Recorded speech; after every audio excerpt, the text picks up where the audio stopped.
Hello there. Thank you for visiting Sleepless Wonders. Perhaps your day has been long and tiring, or perhaps you simply enjoy drifting into sleep while exploring the mysteries of our ancient past.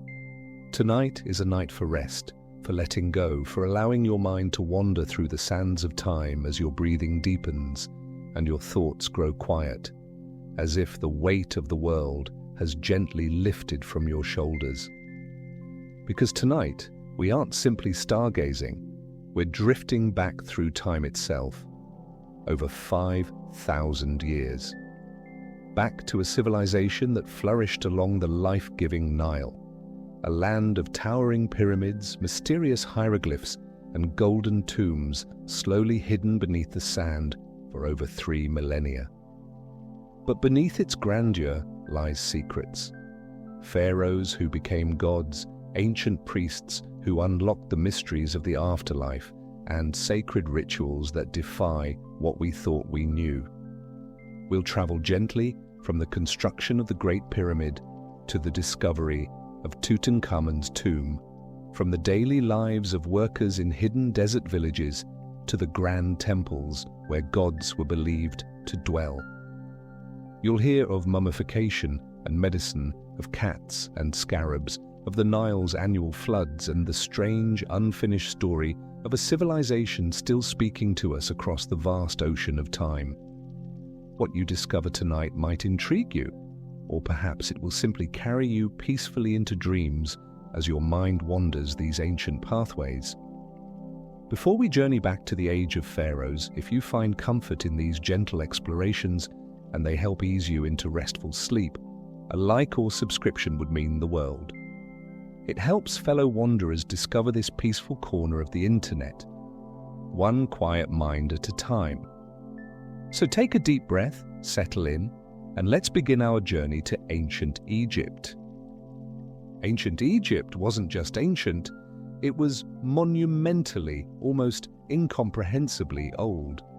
This remarkable civilization lasted for approximately 3,000 years, from around 3100 BCE, when the kingdoms of Upper and Lower Egypt were first unified, until 30 BCE, when Cleopatra died and Egypt became a province of Rome. To put this in perspective, Cleopatra lived closer in time to the building of the first iPhone than she did to the construction of the Great Pyramid of Giza. The pyramids themselves were already ancient ruins, tourist attractions for curious Greeks and Romans, when Cleopatra walked the halls of her palace in Alexandria. The Greek historian Herodotus called Egypt the gift of the Nile, and he was absolutely right. Every year, like clockwork, the Nile River would flood its banks between June and September, depositing rich, black, fertile soil across the valley. This annual inundation made Egypt one of the most agriculturally productive places in the ancient world, capable of feeding a large population and creating the surplus wealth that built pyramids, temples, and an entire civilization. The Egyptians were so dependent on this rhythm that they organized their entire calendar around it, dividing the year into 3 seasons: Akhet, the flooding; Pere, the growing; and Shemu, the harvesting. The mysterious and beautiful writing system of ancient Egypt, which we call hieroglyphics, remained completely unreadable for nearly 1,400 years after the civilization fell. The knowledge of how to read these sacred symbols was lost to time until 1799, when French soldiers in Napoleon's army discovered a black stone near the town of Rosetta. This Rosetta Stone contained the same decree written in 3 scripts: hieroglyphics, Demotic, a simplified Egyptian script, and ancient Greek. A brilliant French scholar named Jean-François Champollion finally cracked the code in 1822, and suddenly, after centuries of silence, the ancient Egyptians could speak to us again through their own words. The pyramids, those eternal monuments that still dominate the Giza Plateau, were built as elaborate tombs for the pharaohs and their journey into the afterlife. The ancient Egyptians believed that death was not an ending but a transformation, a doorway into the eternal realm of the gods. The pyramid's shape itself held deep meaning. It was thought to represent the primordial mound that rose from the waters of chaos at the creation of the world, and its sloping sides formed a stairway or ramp by which the pharaoh's soul could ascend to join the sun god Ra in the sky. The Great Pyramid of Khufu, the largest of the three pyramids at Giza, is an engineering marvel that still puzzles researchers today. It was built from approximately 2.3 million blocks of limestone and granite, some weighing as much as 80 tons. For over 3,800 years, it stood as the tallest human-made structure in the world, rising to an original height of 481 feet. Contrary to popular belief, these monuments weren't built by slaves but by skilled workers and farmers who labored during the annual flood season when their fields were underwater. These workers were paid in food, beer, and the honor of helping their god-king achieve immortality. The art of mummification was central to Egyptian beliefs about the afterlife, and the process was both intricate and time-consuming, taking a full 70 days to complete. The embalmers would first remove the internal organs through a small incision, storing them in special containers called canopic jars.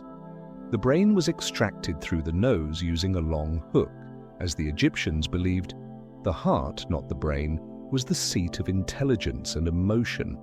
The body was then dried out using natron salt, wrapped in hundreds of yards of linen bandages and adorned with protective amulets.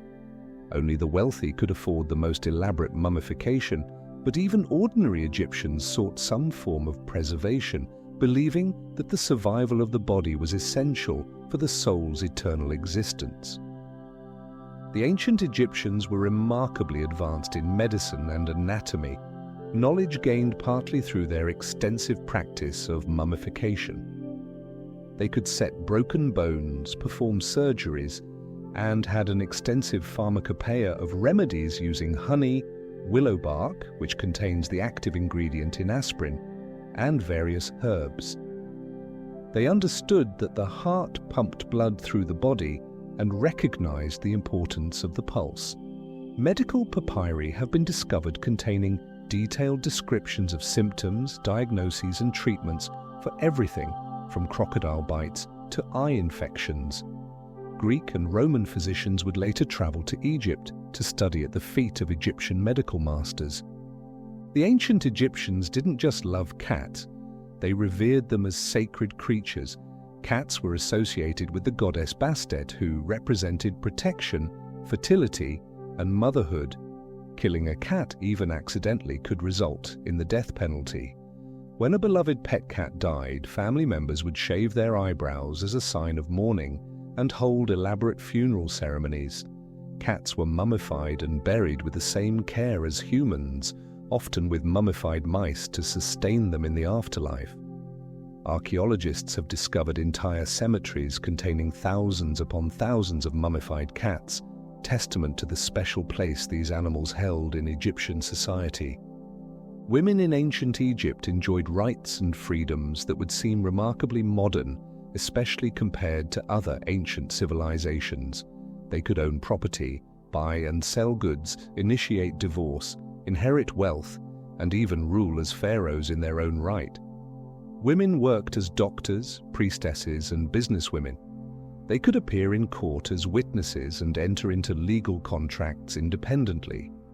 While men typically held positions of greater authority, Egyptian women had a level of legal equality that wouldn't be matched in many parts of the world for thousands of years.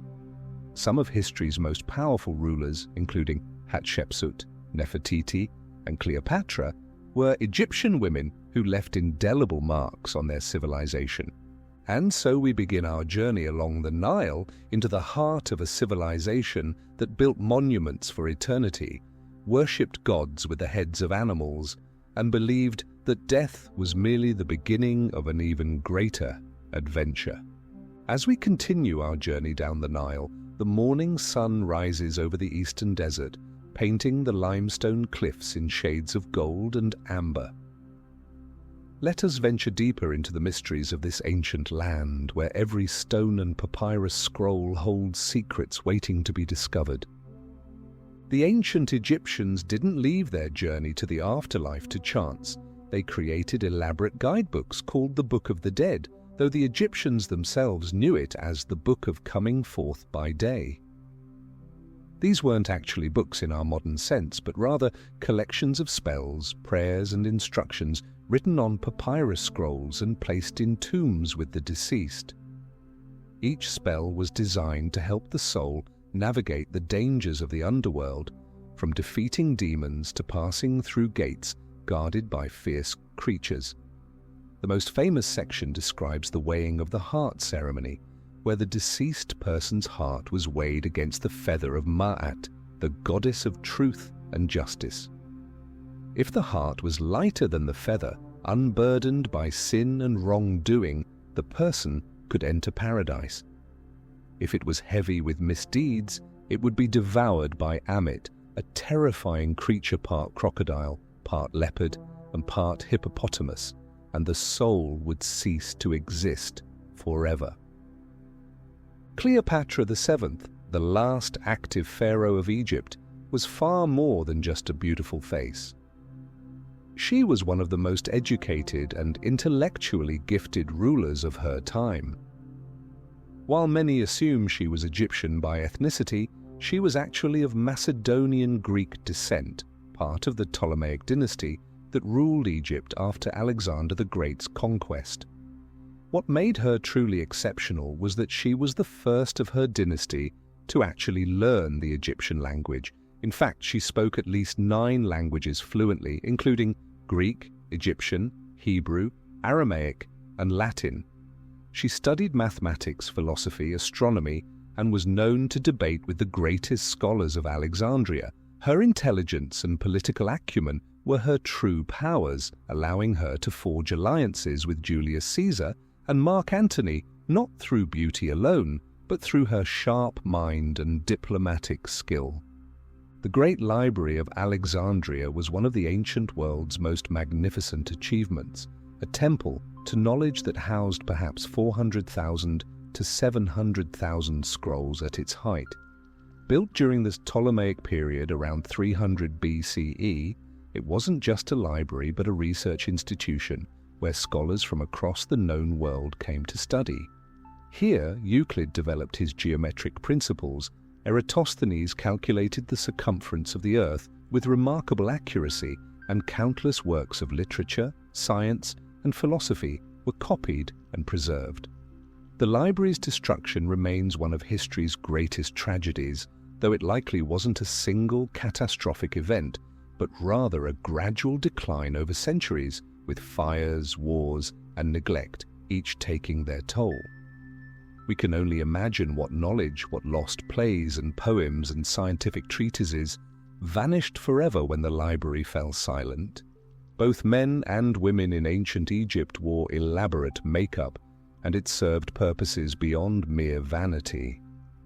The distinctive dark eye makeup, called kohl, was made from ground minerals like malachite and galena, mixed with animal fat or vegetable oil. This wasn't just for aesthetic beauty. The thick lines of kohl around the eyes actually helped reduce glare from the intense desert sun, much like the eye-black modern athletes wear.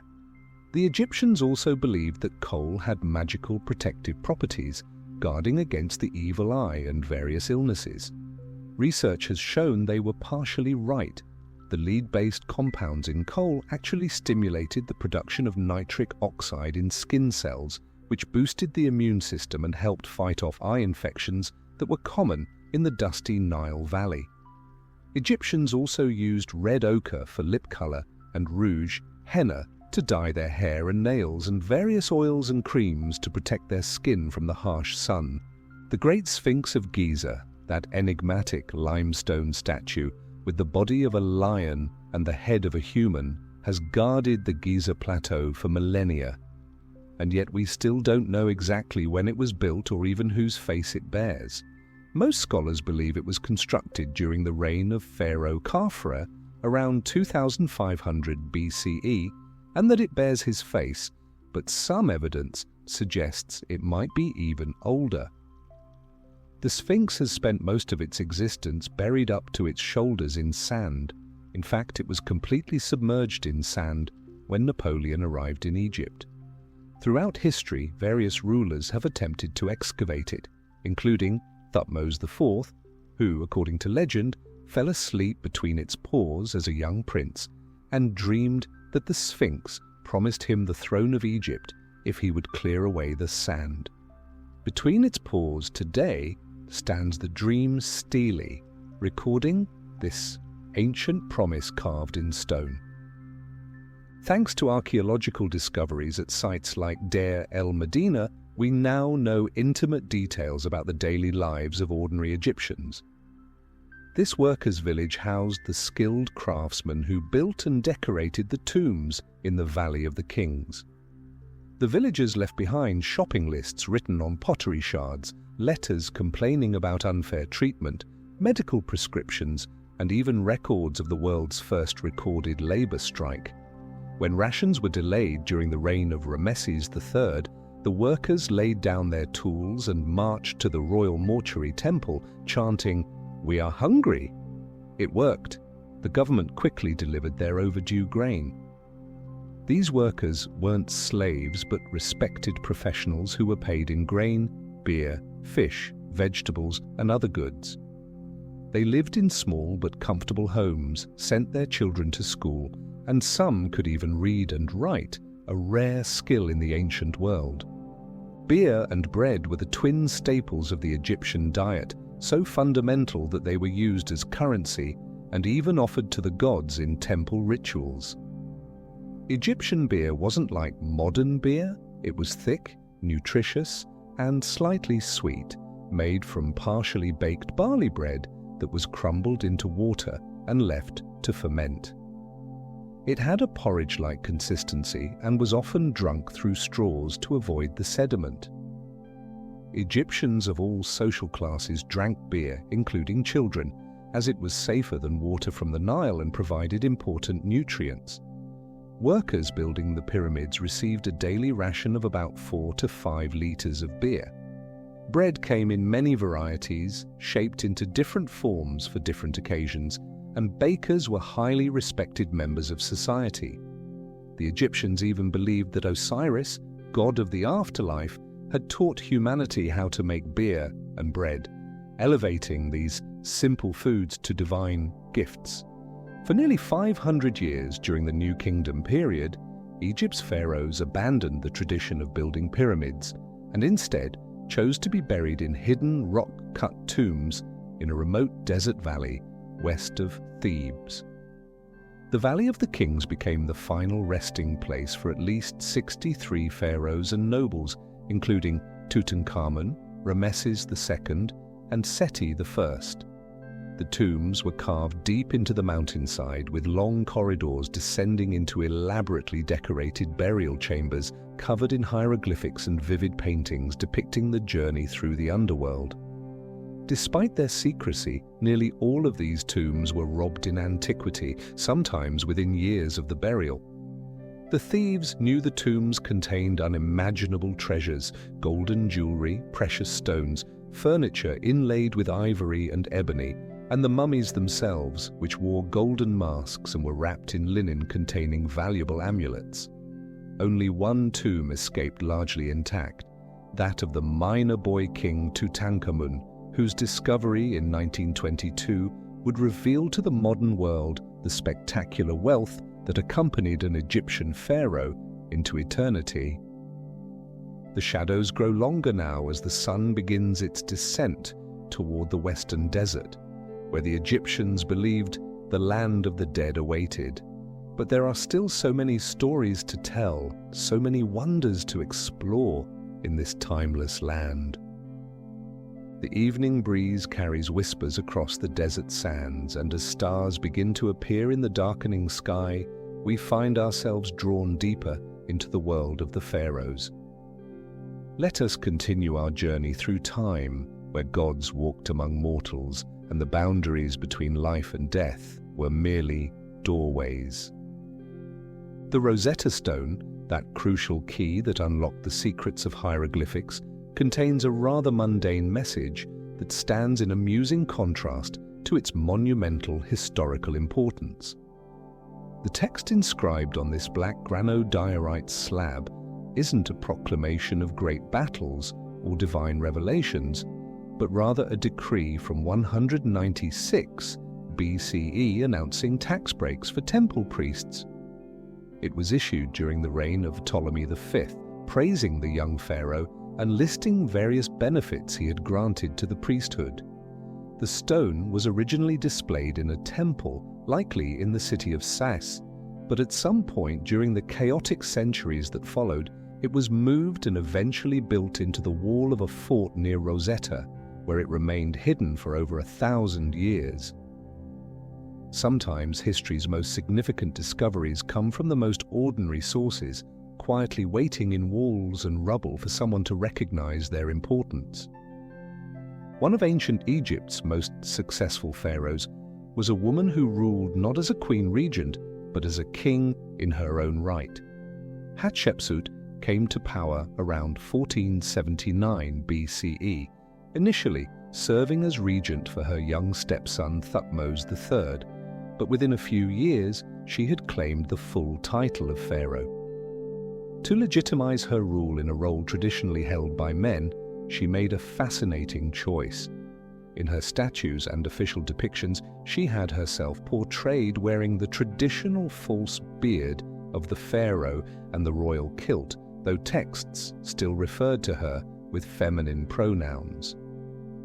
Her 22-year reign was remarkably peaceful and prosperous.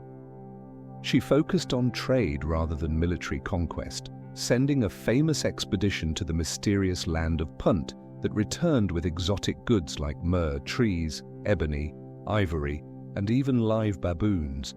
She built magnificent temples, including her stunning mortuary temple at Deir el-Bahari, carved into the cliffs near the Valley of the Kings, a masterpiece of ancient architecture that seems to grow organically from the rock face itself. Despite their advanced medical knowledge, ancient Egyptians suffered terribly from dental problems, and their own food was partly to blame. The bread that formed the staple of their diet often contained sand and grit from the stones used to grind grain, which wore down their teeth to the roots. Dental abscesses were common and excruciatingly painful, and examinations of mummies have revealed severe dental disease even in young adults. However, the Egyptians did attempt dental care. They created toothpaste from ingredients like rock salt, mint, dried iris flowers, and pepper, which may have actually been quite effective. Evidence suggests they also performed basic dental procedures, including drilling into teeth to drain abscesses. The Edwin Smith Papyrus, one of the oldest known medical texts, contains descriptions of jaw injuries and their treatments. Even pharaohs weren't immune. CT scans of mummies have shown that many rulers suffered from terrible dental problems, which must have caused constant pain despite all their wealth and power. The ancient Egyptians developed one of history's first solar calendars, remarkably accurate for its time, based on careful observation of both the Nile's flooding and the stars.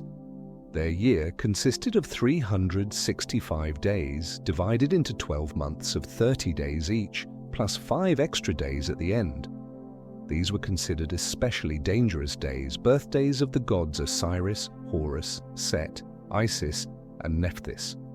The Egyptians noticed that the annual flooding of the Nile coincided with the heliacal rising of the star Sirius, which we call the dog star, appearing on the horizon just before sunrise after a long absence from the night sky. This celestial event signaled the beginning of their new year and the coming of the life-giving floods. They called Sirius Sopdet, and the goddess associated with this star was believed to bring fertility and abundance. This calendar was so well designed that it was later adopted and adapted by the Romans, eventually evolving into the Julian calendar that forms the basis of our modern calendar system. The discovery of King Tutankhamun's tomb in 1922 by Howard Carter sparked worldwide fascination, not just because of its treasures, but because of the supposed curse that followed. When Lord Carnarvon, Carter's financial backer, died just months after the tomb's opening from an infected mosquito bite, newspapers sensationalized the story, claiming the pharaoh had cursed those who disturbed his rest. The legend grew as other expedition members died in subsequent years, and the media breathlessly reported each death as evidence of the curse. In reality, the mortality rate among those present at the tomb's opening was perfectly normal for the era. Howard Carter himself lived for 17 more years after the discovery, dying at age 64. The curse was likely invented by Arthur Weigel, a journalist who was irritated at being excluded from the tomb opening. Nevertheless, the story captured imaginations worldwide and remains one of archaeology's most enduring mysteries, a reminder of our eternal fascination with ancient Egypt's power to captivate and mystify. Among the many animals the Egyptians held sacred, none received more elaborate treatment than the Apis bulls of Memphis. These weren't ordinary cattle, but living incarnations of the god Ptah, carefully selected based on specific markings: a black bull with a white triangle on its forehead, an eagle shape on its back, and other distinctive patterns.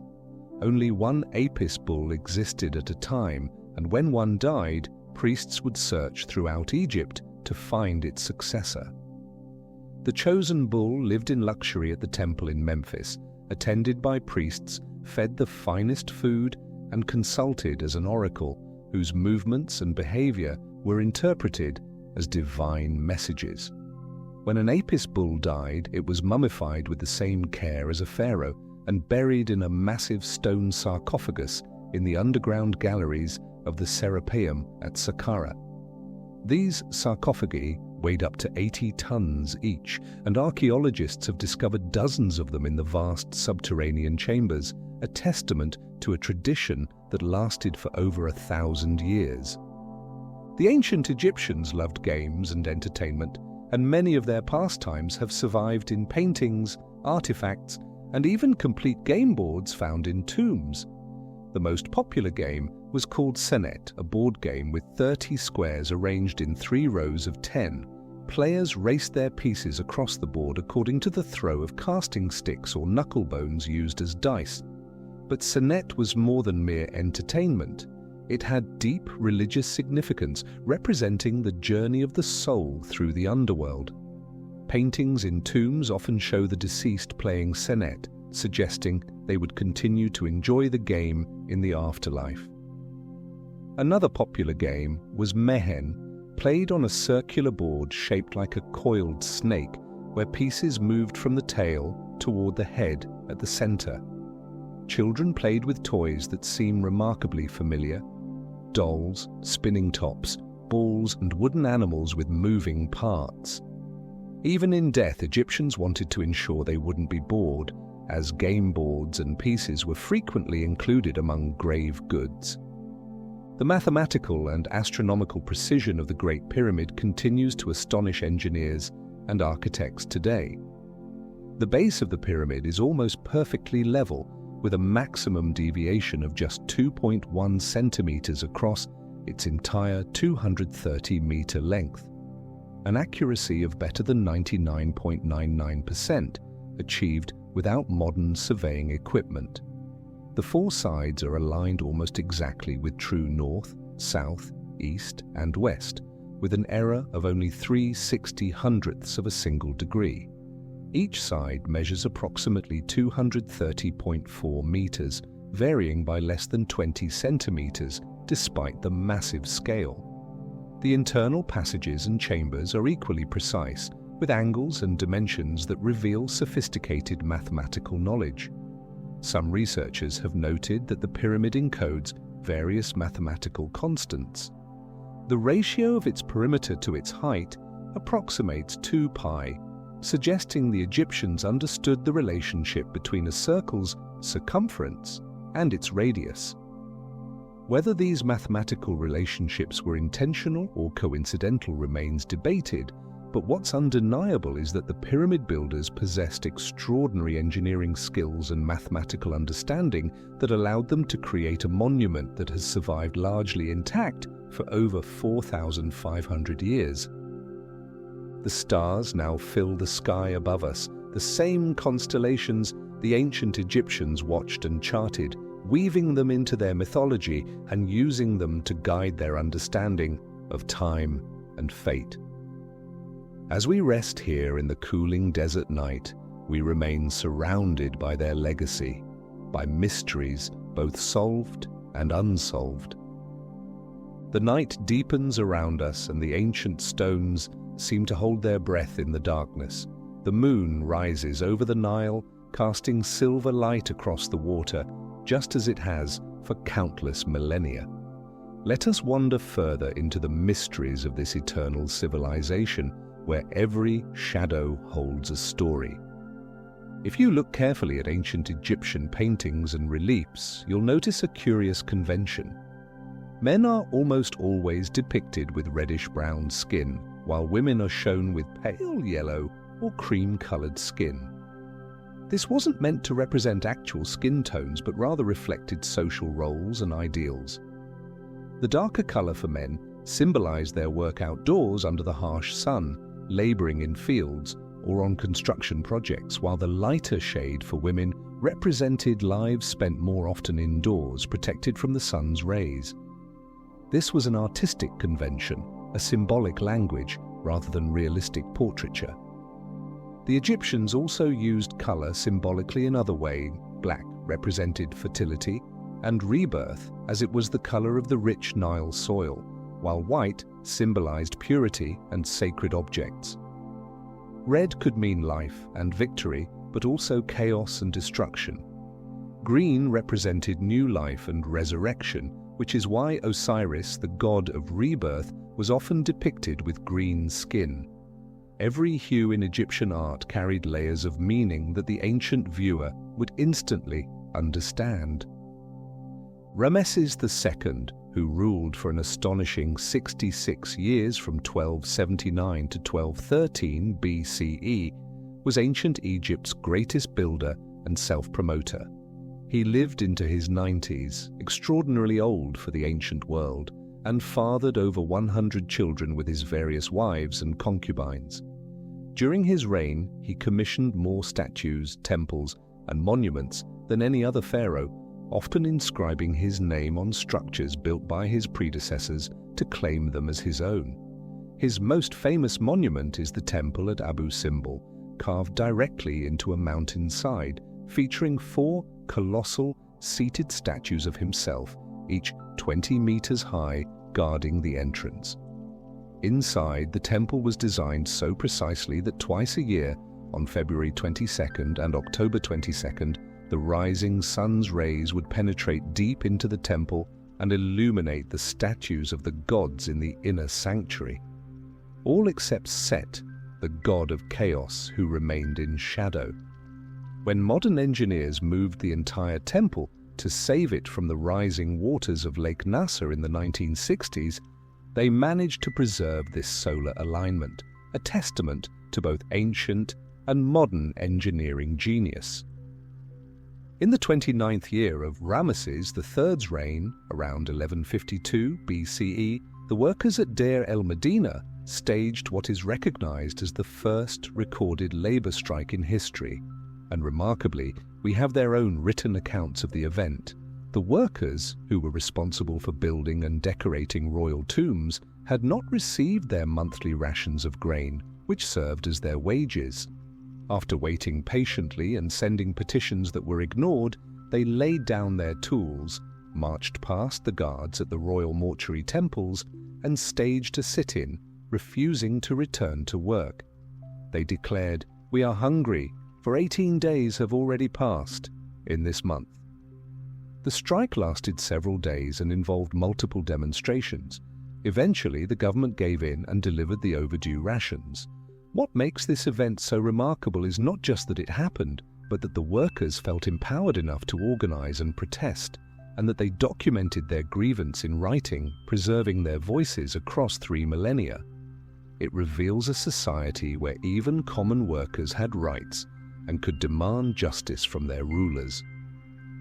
Queen Nefertiti, whose name means the beautiful one has come, remains one of ancient Egypt's most enigmatic figures. Wife of the revolutionary pharaoh Akhenaten, she lived during one of the most turbulent periods in Egyptian history, around 1350 BCE. Akhenaten attempted to transform Egypt's religion, abandoning the traditional pantheon of gods in favor of worshipping a single deity, the sun disk Aten. Nefertiti wasn't merely a consort, but appears to have wielded genuine political and religious power, depicted in art performing rituals that were traditionally reserved for the pharaoh alone. Some scholars believe she may have even ruled as pharaoh herself after Akhenaten's death, possibly under the name Neferuaten. Then, mysteriously, she vanishes from the historical record. Her tomb has never been found despite extensive searches. The famous bust of Nefertiti, discovered in 1912 and now displayed in Berlin, shows a woman of striking beauty and regal bearing, frozen in time, her eyes gazing across the centuries with secrets she will never tell. Some archaeologists believe her tomb may still lie hidden somewhere in the Valley of the Kings, perhaps behind a sealed doorway in Tutankhamun's tomb, waiting to reveal the truth about this powerful and mysterious queen. The ancient Egyptians were accomplished vintners who took their wine very seriously, and wine jars found in tombs reveal surprisingly sophisticated practices. Wine was a luxury item, consumed primarily by the wealthy elite and offered to the gods in temple ceremonies, while beer remained the drink of common people. Egyptian wine jars were labeled with information that would seem familiar to any modern wine connoisseur. The vintage year, the vineyard location, the winemaker's name, and even tasting notes describing the wine's quality as good, very good, or genuine. The Nile Delta region was famous for its vineyards, particularly around the region of Mareotis, which produced wines praised even by Greek and Roman writers centuries later. Red wine was preferred over white, and Egyptians often flavored their wines with honey, herbs, and spices. Wine held religious significance too. Red wine was associated with the blood of Egypt's enemies and was used in rituals honoring Hathor, the goddess of joy and celebration. King Tutankhamun was buried with 26 wine jars, each carefully labeled, ensuring he would have his favorite vintages in the afterlife. The pharaohs of Alexandria, one of the 7 wonders of the ancient world, was a technological marvel that guided ships safely into harbor for over 1,000 years. Built around 280 BCE during the reign of Ptolemy II, this lighthouse stood approximately 100 to 130 meters tall, making it one of the tallest structures in the ancient world, second only to the Great Pyramid. The lighthouse consisted of 3 tiers, a square base, an octagonal middle section, and a circular top crowned with a statue, possibly of Zeus or Poseidon. At its summit burned a fire whose light was magnified by mirrors, possibly made of polished bronze, allowing it to be seen from up to 35 miles away. Ancient accounts describe the mirrors as so precisely crafted that they could focus the sun's rays to set enemy ships on fire, though this may be more legend than fact. The lighthouse stood for nearly 1,500 years before being severely damaged by earthquakes in the 14th century. Its massive blocks gradually disappeared, reused in other buildings, including the nearby citadel of Qaitbay. In the 1990s, underwater archaeologists discovered remnants of the lighthouse on the floor of Alexandria's harbour, enormous stone blocks and statues that once formed part of this ancient wonder, now resting silently beneath the waves. Incense played a central role in Egyptian religious life, and the aromatic resins and oils used in temples were among the most valuable commodities in the ancient world. The most prized incense was frankincense and myrrh, imported from the distant land of Punt, somewhere along the coast of modern-day Somalia or Yemen. These precious resins were burned in temples every morning as part of the daily ritual to awaken the gods, filling the sacred spaces with fragrant smoke that was believed to carry prayers to the divine realm.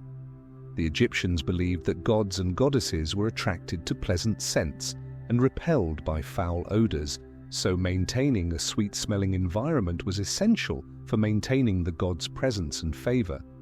Incense was also used extensively in mummification, both to perfume the body and for its preservative properties. The word perfume itself comes from the Latin perfumum, meaning through smoke, a testament to this ancient practice.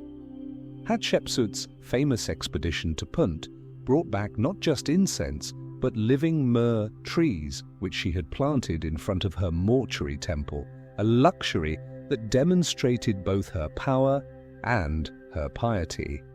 The ancient Egyptians were skilled astronomers who carefully charted the movements of celestial bodies and incorporated astronomical knowledge into their architecture and religious practices.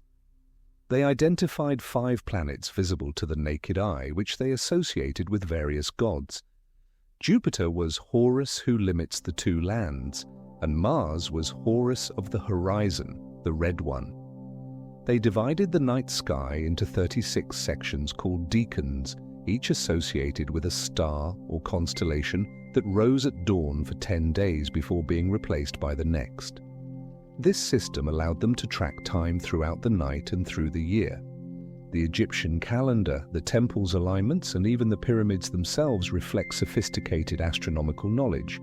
The shafts in the Great Pyramid point towards specific stars, including Thuban, which was the North Star in 2500 BCE, and stars in Orion's belt, which the Egyptians associated with Osiris. They created star clocks on coffin lids and tomb ceilings, maps of the night sky that would help the deceased navigate the celestial realm.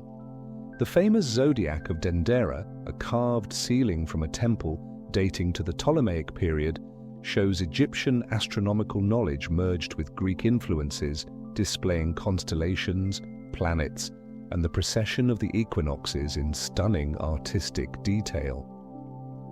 The moon continues its ancient journey across the sky, and in its pale light we can almost see the ghosts of those who walked here thousands of years ago. Priests lighting sacred fires, astronomers tracking the stars, workers singing as they hauled stones, and pharaohs dreaming of eternity. Their world feels both impossibly distant and remarkably close. The deepest hours of night embrace us now, when the boundary between this world and the next grows thin. In the stillness, we can almost hear the ancient chants of priests echoing through temple corridors, and the whisper of papyrus scrolls unfurling to reveal their secrets. Let us journey onward through this timeless realm. Anubis, the jackal-headed god of mummification and the afterlife, held one of the most important roles in Egyptian mythology, guiding souls through the treacherous journey after death. The Egyptians chose the jackal as his sacred animal for a very practical reason. Jackals were often seen prowling around cemeteries and burial grounds at night, scavenging for food. Rather than seeing this as desecration, the Egyptians wisely decided to transform the jackal into a protector of the dead, a guardian who would watch over graves rather than disturb them. Anubis was believed to have invented the practice of mummification itself, having wrapped the body of Osiris after the god's murder by his brother Set. In the crucial weighing of the heart ceremony, Anubis operated the scales, carefully balancing the deceased person's heart against the feather of truth. Priests who performed mummification wore jackal masks to embody Anubis during the sacred ritual, becoming the god's earthly representatives. Prayers to Anubis were inscribed on tomb walls and coffins, asking him to protect the deceased from harm and guide them safely to the realm of Osiris, where they could live eternally among the blessed dead. The Opet festival was one of ancient Egypt's most spectacular celebrations, held annually at Thebes during the season of Akhet, when the Nile flooded. This festival lasted for nearly a month during the New Kingdom period and celebrated the relationship between the pharaoh and the god Amun. The climax of the festival involved carrying the sacred statues of Amun, his wife Mut, and their son Khonsu from the great temple of Karnak to the temple of Luxor, about 2 miles away. The statues traveled in sacred boats called barks, carried on the shoulders of priests, accompanied by musicians, dancers, acrobats, and thousands of celebrants. The pharaoh himself participated, and the journey could take several days as the procession stopped at shrines along the way. Common people lined the route, celebrating with food, beer, and entertainment provided by the temples and the royal treasury. Inside the temple of Luxor, secret rituals were performed to renew the pharaoh's divine power and Ka, his life force. The festival reinforced the pharaoh's role as the intermediary between the human and divine worlds, and its grandeur reminded everyone of Egypt's power and prosperity. For ordinary Egyptians, it was a time of joy, community, and divine blessing when the gods walked among them, and abundance flowed like the Nile itself. The Egyptians were master perfumers who created complex fragrances that were treasured throughout the ancient Mediterranean world. Unlike modern perfumes that use alcohol as a base, Egyptian perfumes were oil-based, made by infusing flower petals, resins, and spices into animal fats or vegetable oils like moringa oil. The most famous Egyptian perfume was called Kefi, a complex mixture of at least 16 different ingredients, including myrrh, frankincense, juniper berries, cinnamon, and honey, combined with wine and raisins. Kefi wasn't just worn as a personal fragrance, but was burned as incense in temples during evening rituals. Ancient texts describe it as having the power to induce sleep, ease anxiety, and brighten dreams. The Egyptians believed that pleasant fragrances were literally the sweat of the gods, and that by wearing perfume, humans could become more divine. Both men and women anointed themselves with perfumed oils daily, and elaborate containers for these precious substances, alabaster jars, glass bottles, and carved stone vessels, were prized possessions often buried with their owners. Cleopatra was said to be an expert perfumer herself, and legend tells that she scented the sails of her ships so that her arrival would be announced by fragrance carried on the wind long before she came into view. The Sed festival, also called the Heb Sed, was an ancient ritual of renewal celebrated by pharaohs, traditionally held after they had ruled for 30 years, and then repeated every few years afterward. This wasn't merely a celebration, but a crucial ceremony meant to magically rejuvenate the aging pharaoh's strength and reaffirm his right to rule. The festival's origins stretch back to the very beginning of Egyptian civilization, possibly even to prehistoric times. During the ceremony, the pharaoh had to prove his physical vigor by performing a ritual run around a specially constructed courtyard, racing between markers that symbolized the boundaries of Egypt.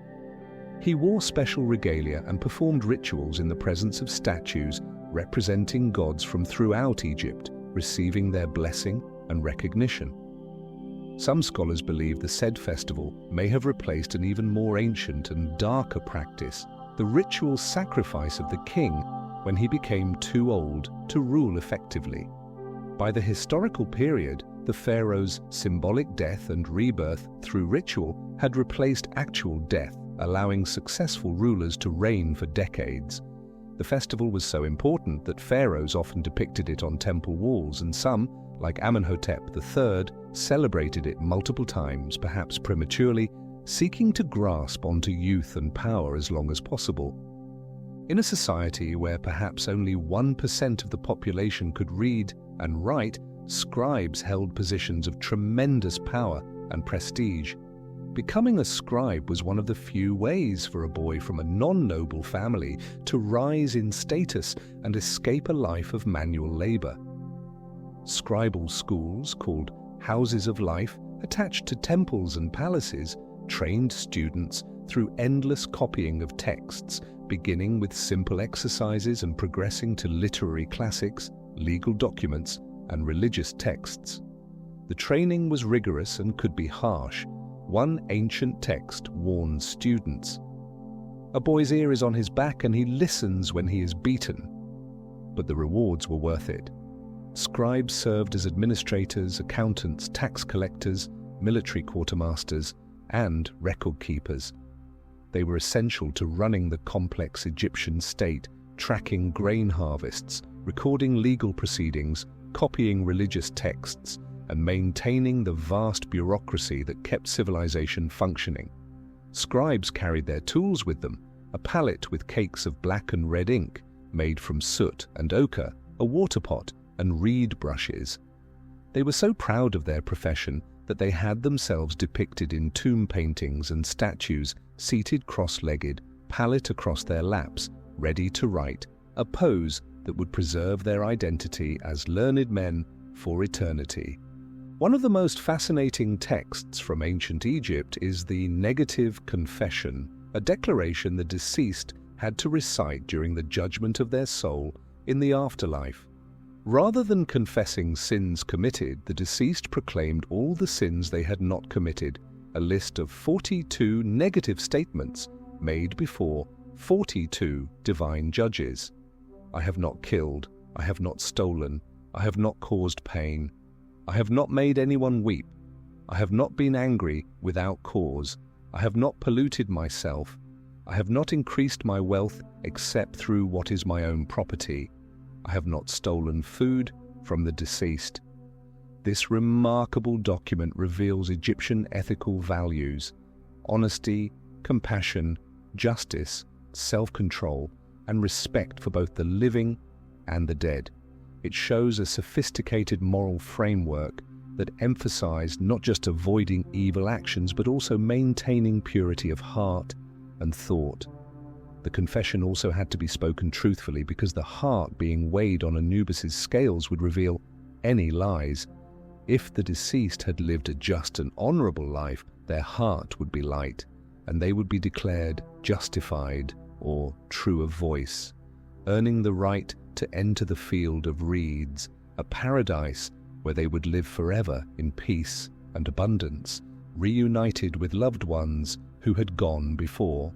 In 1954, Egyptian archaeologist Kamal El-Malak made a stunning discovery at the base of the Great Pyramid, a sealed pit containing a disassembled wooden boat that had lain untouched for over 4,500 years.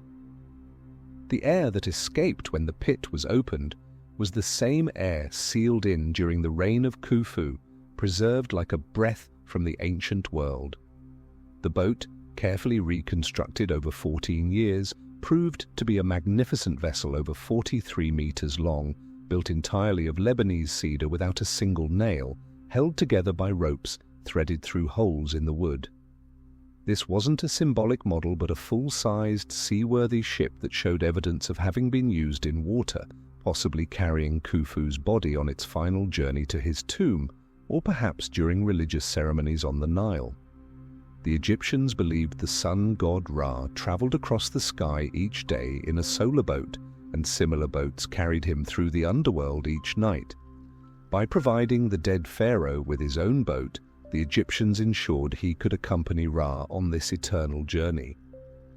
A second sealed pit nearby was discovered but deliberately left unopened for decades to preserve its contents, finally being carefully excavated in the 21st century, revealing another boat in pieces, waiting in the darkness just as it had for millennia. The ancient Egyptians developed a practical system of mathematics that allowed them to accomplish extraordinary feats of engineering and administration. They used a decimal system but wrote numbers using hieroglyphs, with different symbols representing ones, tens, hundreds, and so on. Their arithmetic was based largely on addition and doubling. To multiply, they would repeatedly double numbers and add the results. Division was essentially multiplication in reverse. They understood fractions, though they worked almost exclusively with unit fractions, fractions with 1 as the numerator, expressing other fractions as sums of unit fractions. The famous ringed mathematical papyrus, dating to around 1550 BCE but copying older texts, contains 84 mathematical problems covering topics from simple arithmetic to geometry and even algebra. Problem 79, for example, presents what appears to be a word problem about a hypothetical situation, showing that Egyptian mathematics wasn't purely practical, but also theoretical. They calculated the area of circles with remarkable accuracy, using a formula equivalent to pi equals 3.16, very close to the actual value of 3.14159. They could calculate the volume of pyramids and cylinders, solve linear equations, and work with geometric progressions. All of this mathematical knowledge was essential for surveying fields after the annual flood, calculating tax obligations, designing temples and tombs, and maintaining the complex economy of the Egyptian state. The night is at its darkest now, that liminal hour the Egyptians believed was most dangerous, when the sun god Ra fought his greatest battle against the serpent of chaos, Apophis, in the depths of the underworld. But dawn is not far off, and with it, the promise of renewal and rebirth that the Egyptians understood so deeply. The first hints of dawn begin to touch the eastern horizon, painting the sky in shades of deep purple and rose. The night creatures retreat to their dens, and the land seems to hold its breath, waiting for the sun's return.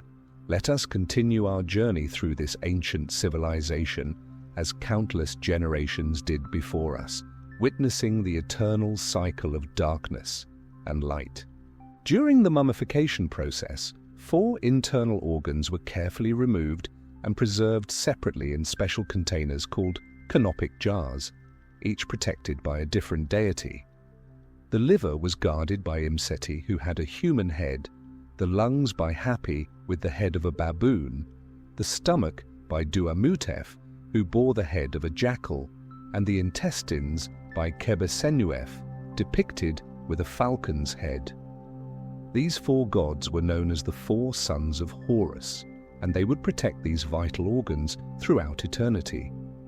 Interestingly, while these 4 organs were carefully preserved, the brain was considered unimportant and was simply discarded, extracted through the nose and thrown away. The ancient Egyptians believed that the heart was the seat of intelligence, emotion, memory, and the soul itself, which is why it was left inside the body. It would be needed for the weighing ceremony in the afterlife. The canopic jars were typically made of limestone or pottery, though royal examples might be carved from alabaster or even solid gold. They were placed in a special chest in the tomb, often positioned near the sarcophagus, ensuring that all parts of the deceased would be ready for resurrection in the afterlife. In one of the most ambitious archaeological rescue operations in history, the entire temple complex of Abu Simbel had to be moved in the 1960s to save it from being submerged by Lake Nasser, created by the construction of the Aswan High Dam. This colossal undertaking, coordinated by UNESCO, involved carefully cutting the temple into more than 1,000 blocks, some weighing up to 30 tons, and reassembling them on higher ground 200 feet above and 600 feet back from their original location. The project took 4 years and cost approximately $40 million, funded by donations from 50 countries that recognized the temple's importance to world heritage. Engineers had to ensure that the rebuilt temple maintained its precise solar alignment so that sunlight would still penetrate to the inner sanctuary on the same 2 days each year. The fact that modern engineers with all their technology found this ancient alignment so difficult to replicate speaks to the extraordinary precision of the original builders. The successful relocation of Abu Simbel inspired the creation of the World Heritage Convention in 1972, establishing the principle that some sites are so important they belong not to one nation but to all humanity. Ma'at was perhaps the most fundamental concept in ancient Egyptian civilization, the principle of truth, justice, balance, and cosmic order. Ma'at was both an abstract concept and a goddess, depicted as a woman wearing an ostrich feather on her head, the same feather used to weigh the hearts of the dead. The Egyptians believed that the universe was created from chaos and constantly threatened by a return to disorder, and that Ma'at was the force that held chaos at bay. Every Egyptian, from the pharaoh to the humblest farmer, had a duty to uphold Ma'at through their actions. The pharaoh's primary responsibility was to maintain Ma'at throughout the land by ensuring justice, defeating Egypt's enemies, and properly honoring the gods. Judges and officials swore to uphold Ma'at in their decisions. Even in personal relationships, Egyptians were expected to speak truth, deal fairly, and maintain harmony. The opposite of Ma'at was Isfet, chaos, lies, violence, and injustice. Every morning the pharaoh would present a small figure of Ma'at to the gods in temple rituals, symbolically offering order and righteousness. And this concept so permeated Egyptian thought that when they encountered Greek philosophy centuries later, they found the Greek concepts of cosmic order strikingly familiar, seeing echoes of their own ancient wisdom. Papyrus, the writing material that gave us our word, paper, was one of ancient Egypt's most important innovations and eventually became a major export throughout the Mediterranean world. The papyrus plant grew abundantly in the Nile Delta, its tall stalks topped with feathery fronds. To make writing material, workers would cut the triangular stalks, remove the outer rind, and slice the soft inner pith into thin strips. These strips were laid side by side on a flat surface, then another layer was placed perpendicular on top. The layers were then pounded together and pressed, and the plant's natural starches acted as glue, bonding the sheets without any additional adhesive. Once dried in the sun, the result was a smooth, durable writing surface that could be rolled into scrolls. The finest quality papyrus was reserved for sacred texts and important documents, while lesser grades were used for everyday correspondence and records. A single papyrus scroll could be over 100 feet long when unrolled. The Egyptians guarded their papyrus-making technique, maintaining a near monopoly on production for centuries. The dry climate of Egypt preserved countless papyri, allowing us to read letters, legal documents, medical texts, literary works, and administrative records written thousands of years ago, voices speaking directly to us across the vast gulf of time. Ancient Egyptian religion included deities of all forms and sizes, including gods specifically associated with dwarfism, most notably Bes and Ptah Ptaikos. Bes was a household god depicted as a bow-legged dwarf with a lion's mane and tail, often sticking out his tongue in a fierce grimace. Despite his fearsome appearance, Bes was a protector of families, particularly mothers and children. His image was carved on beds, painted on bedroom walls, and worn as amulets by pregnant women. He was believed to ward off evil spirits during childbirth and to protect sleeping children from nightmares and dangerous creatures. Unlike most Egyptian gods who were shown in formal profile, Bes was depicted facing forward, staring directly at any threat. Dwarfs themselves held respected positions in Egyptian society. They served in households, worked as jewelers and other craftsmen, and some held important court positions. Several dwarves were buried with honors, their tombs showing they were valued members of society. The Egyptians saw their condition not as a disability but as a connection to the divine, a physical manifestation of the sacred. This attitude, remarkable for the ancient world, shows a level of inclusivity and respect that was rare in ancient civilizations. The story of Sinuhe is considered one of the finest works of ancient Egyptian literature, an adventure tale that has been called the first novel in history. Written during the Middle Kingdom, around 1875 BCE, it tells the story of Sinuhe, a court official who flees Egypt in panic after the death of Pharaoh Amenemhat I, fearing he might be implicated in a conspiracy. He wanders in exile through Syria and Palestine, becoming a successful warrior and leader among the Bedouin tribes, marrying, having children, and winning great wealth and respect. Yet despite his success abroad, Sinuhe never stops longing for Egypt. In his old age, the new pharaoh, Senusret I, invites him to return home, and Sinuhe joyfully accepts, abandoning everything he has built in foreign lands. The story ends with Sinuhe being welcomed back, given a tomb in Egypt, and assured of a proper burial with all the necessary rituals. The tale reveals deep Egyptian values, the absolute centrality of Egypt in their worldview, the importance of proper burial in one's homeland, and the mercy and wisdom of the pharaoh. The story was so popular that it was copied and recopied for centuries, with numerous papyri surviving. Schoolboys learned to write by copying passages from it, ensuring that Sinuhe's journey home echoed through the ages. For many years, scholars believed that tattoos in ancient Egypt were worn only by dancers, musicians, and women of questionable reputation, a form of marking that indicated low social status. However, recent discoveries have completely overturned this understanding. Infrared imaging of mummies has revealed extensive tattoos that were invisible to the naked eye, showing that tattooing was far more widespread than previously thought. The mummy of Amunne, a priestess of Hathor who lived around 2000 BCE, bears abstract patterns of dots and lines on her abdomen, arms, and thighs, possibly related to fertility and childbirth. In 2018, researchers discovered two mummies with figurative tattoos.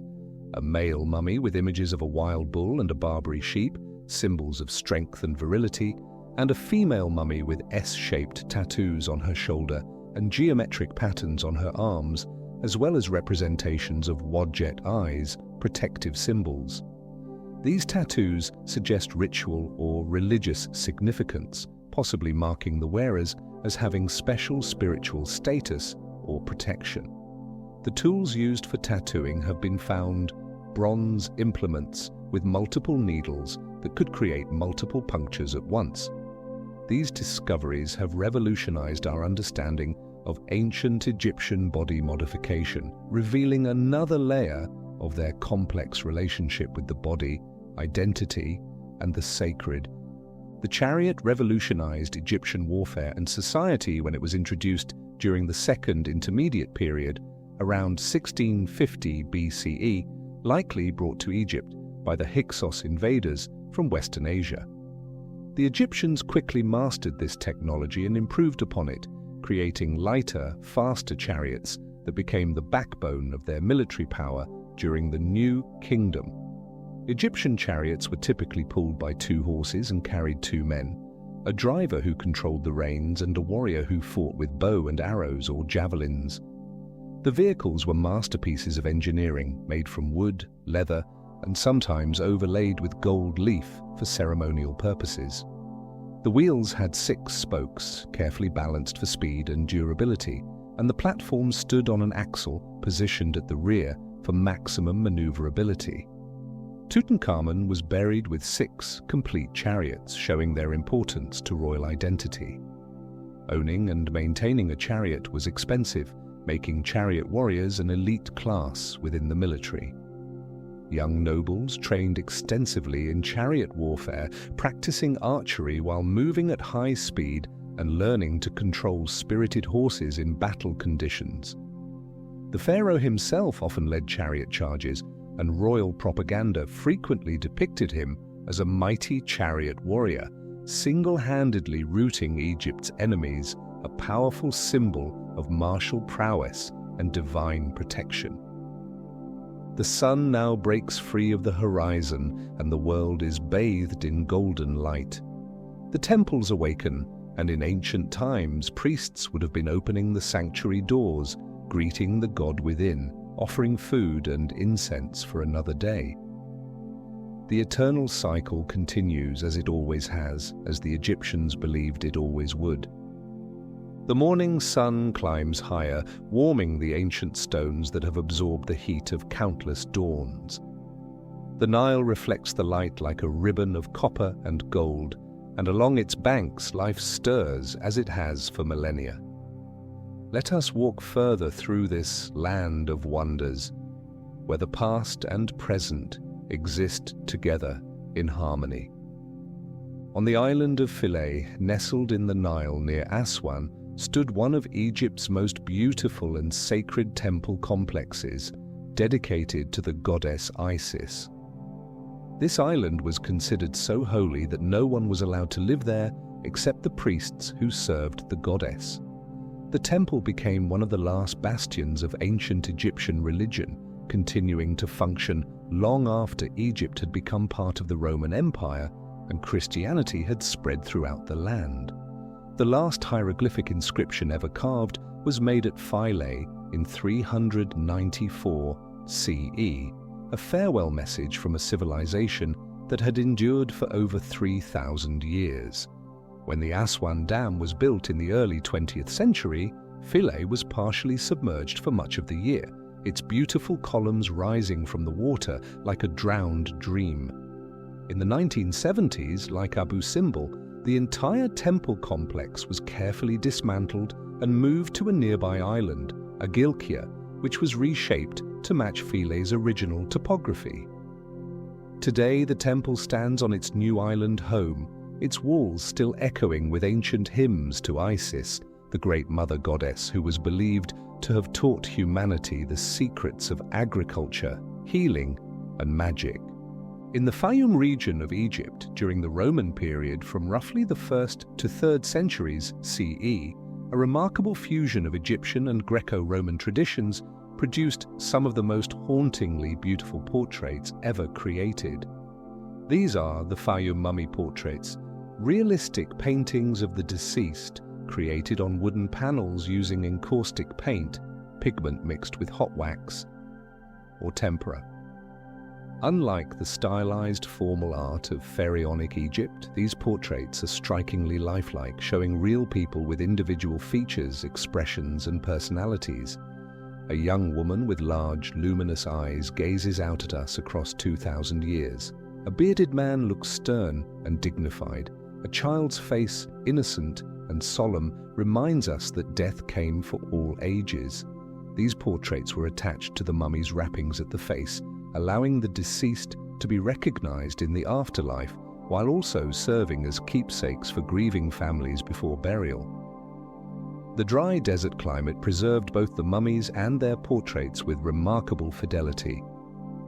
When you look into the eyes of these ancient faces, you're not seeing stylized representations, but actual people, their hopes, their fears, their humanity captured in pigment and wax. They bridge the vast gulf of time, reminding us that the people of ancient Egypt were not so different from ourselves, that they loved and lost, hoped and dreamed just as we do.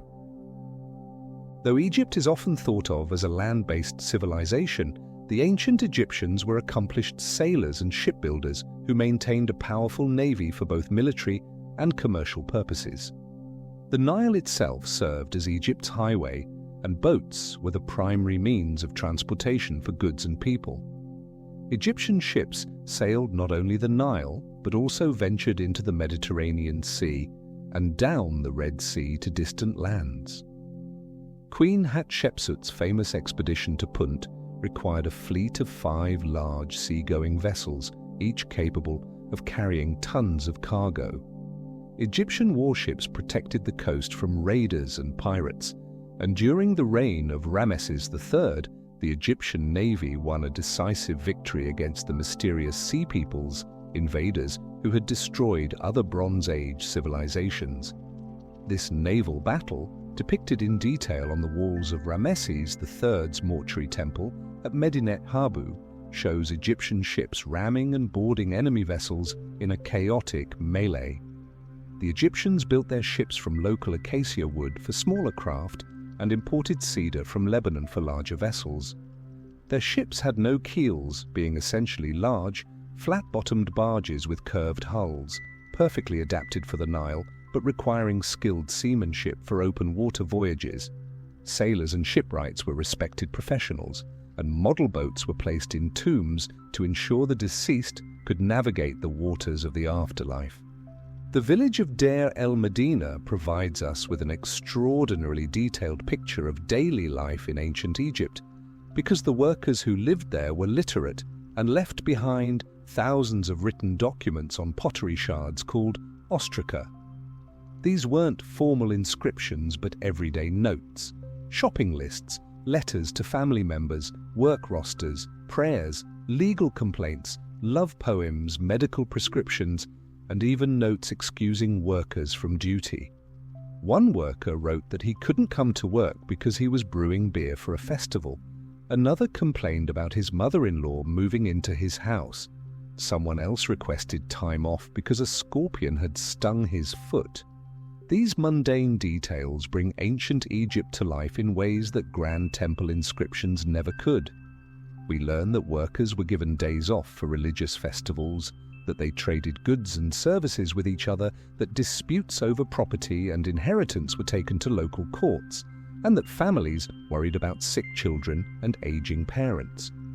The village also shows us that these workers, though not wealthy, lived comfortable lives in small stone houses with multiple rooms, plastered walls, and sometimes even decorated with paintings.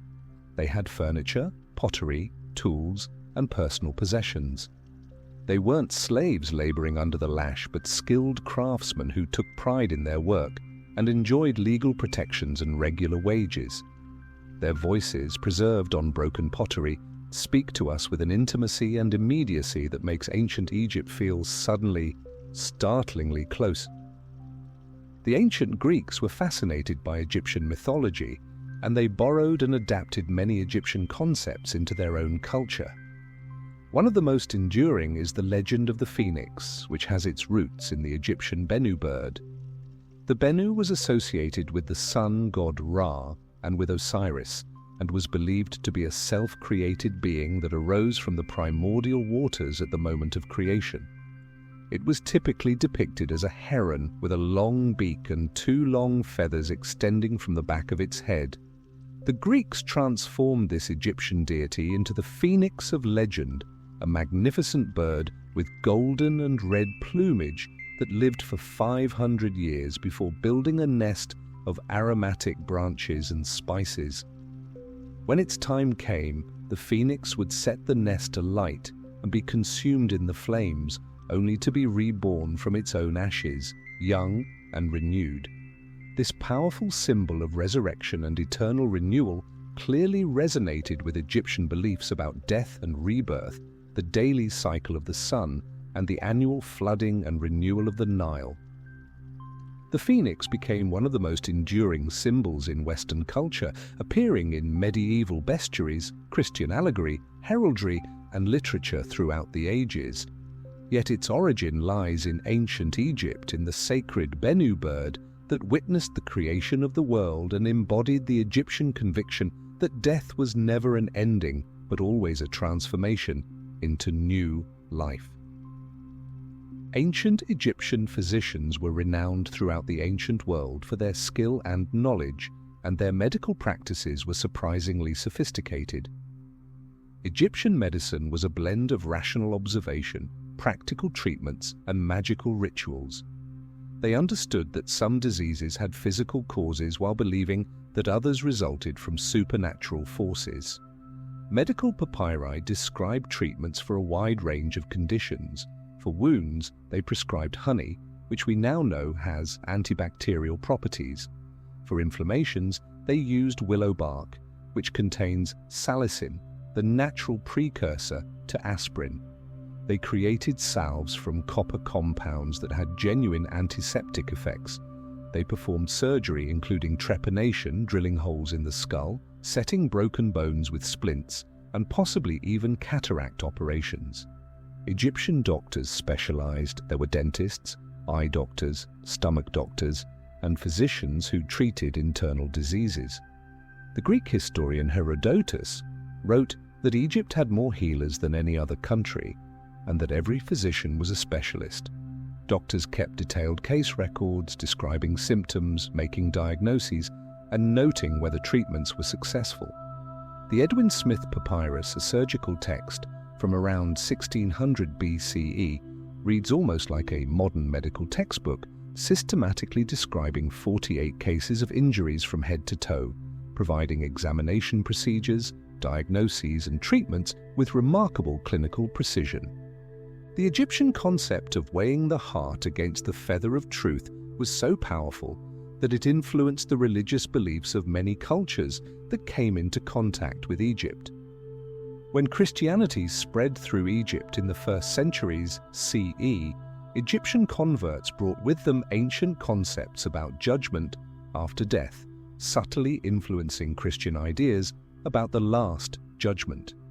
The image of scales weighing souls appears in Christian art throughout the medieval period, with the archangel Michael often depicted holding the scales, much as Anubis did in Egyptian art. Similar concepts of weighing souls or deeds appear in ancient Persian, Greek, and even ancient Chinese religious texts, suggesting that this idea resonated deeply with the human need to believe that justice would ultimately prevail, that good would be rewarded and evil punished. The Egyptian version was perhaps the most detailed and elaborate, with its 42 judges, the negative confession, and the terrifying monster Amit waiting to devour the unworthy. But the core concept, that the truth of a person's life could be measured as precisely as gold on a balance, that the heart knew and remembered everything, and that cosmic justice would ultimately be served. This idea proved to be one of Egypt's most enduring gifts to human religious thought. It speaks to a fundamental belief that our actions matter, that morality is not arbitrary, and that the universe itself is structured around principles of truth and justice. Within the vast temple complex of Karnak, dedicated to the god Amun, lies a sacred lake that has held water for over 3,000 years. This rectangular pool, measuring approximately 120 meters by 77 meters, was not merely decorative but served crucial ritual purposes. Every morning before dawn, priests would descend the steps into the sacred lake to perform ritual purifications, washing away the impurities of the mortal world before entering the god's presence. The lake water was believed to be the primordial waters of Nun, from which all creation emerged, and by immersing themselves in it, the priests symbolically participated in the eternal cycle of creation and renewal. The lake also had a practical purpose. It provided water for the temple's daily rituals, for cleaning the sanctuary, and for the gardens that once surrounded the temple.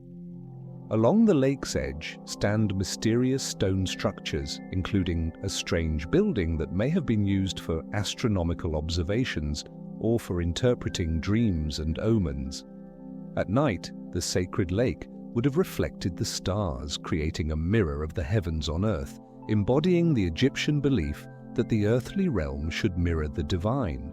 Today, tourists can walk around the lake and see the same water that ancient priests waded into thousands of years ago, a living connection to Egypt's sacred past, still held by the same stone walls that have witnessed countless sunrises and the prayers of generations long turned to dust.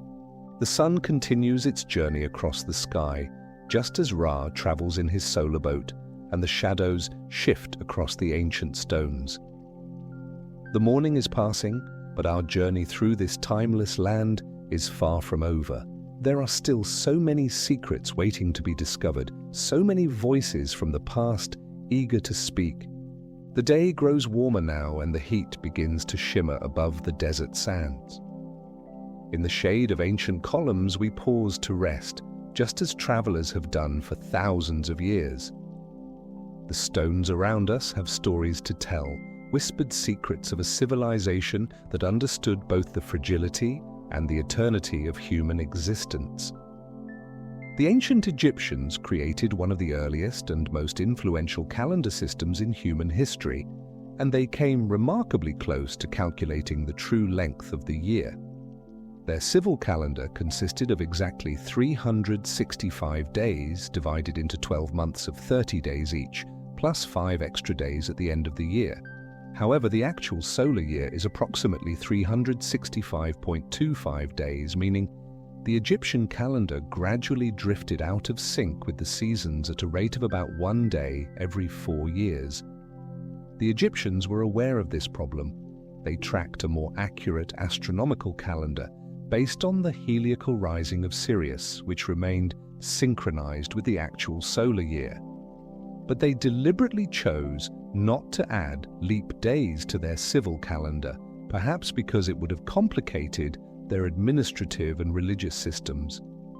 This meant that over the course of 1,460 years, their calendar would make a complete cycle, with the months slowly moving through all the seasons before returning to their starting point. The Egyptians called this the Sothic cycle, named after Sopdet, the goddess associated with Sirius.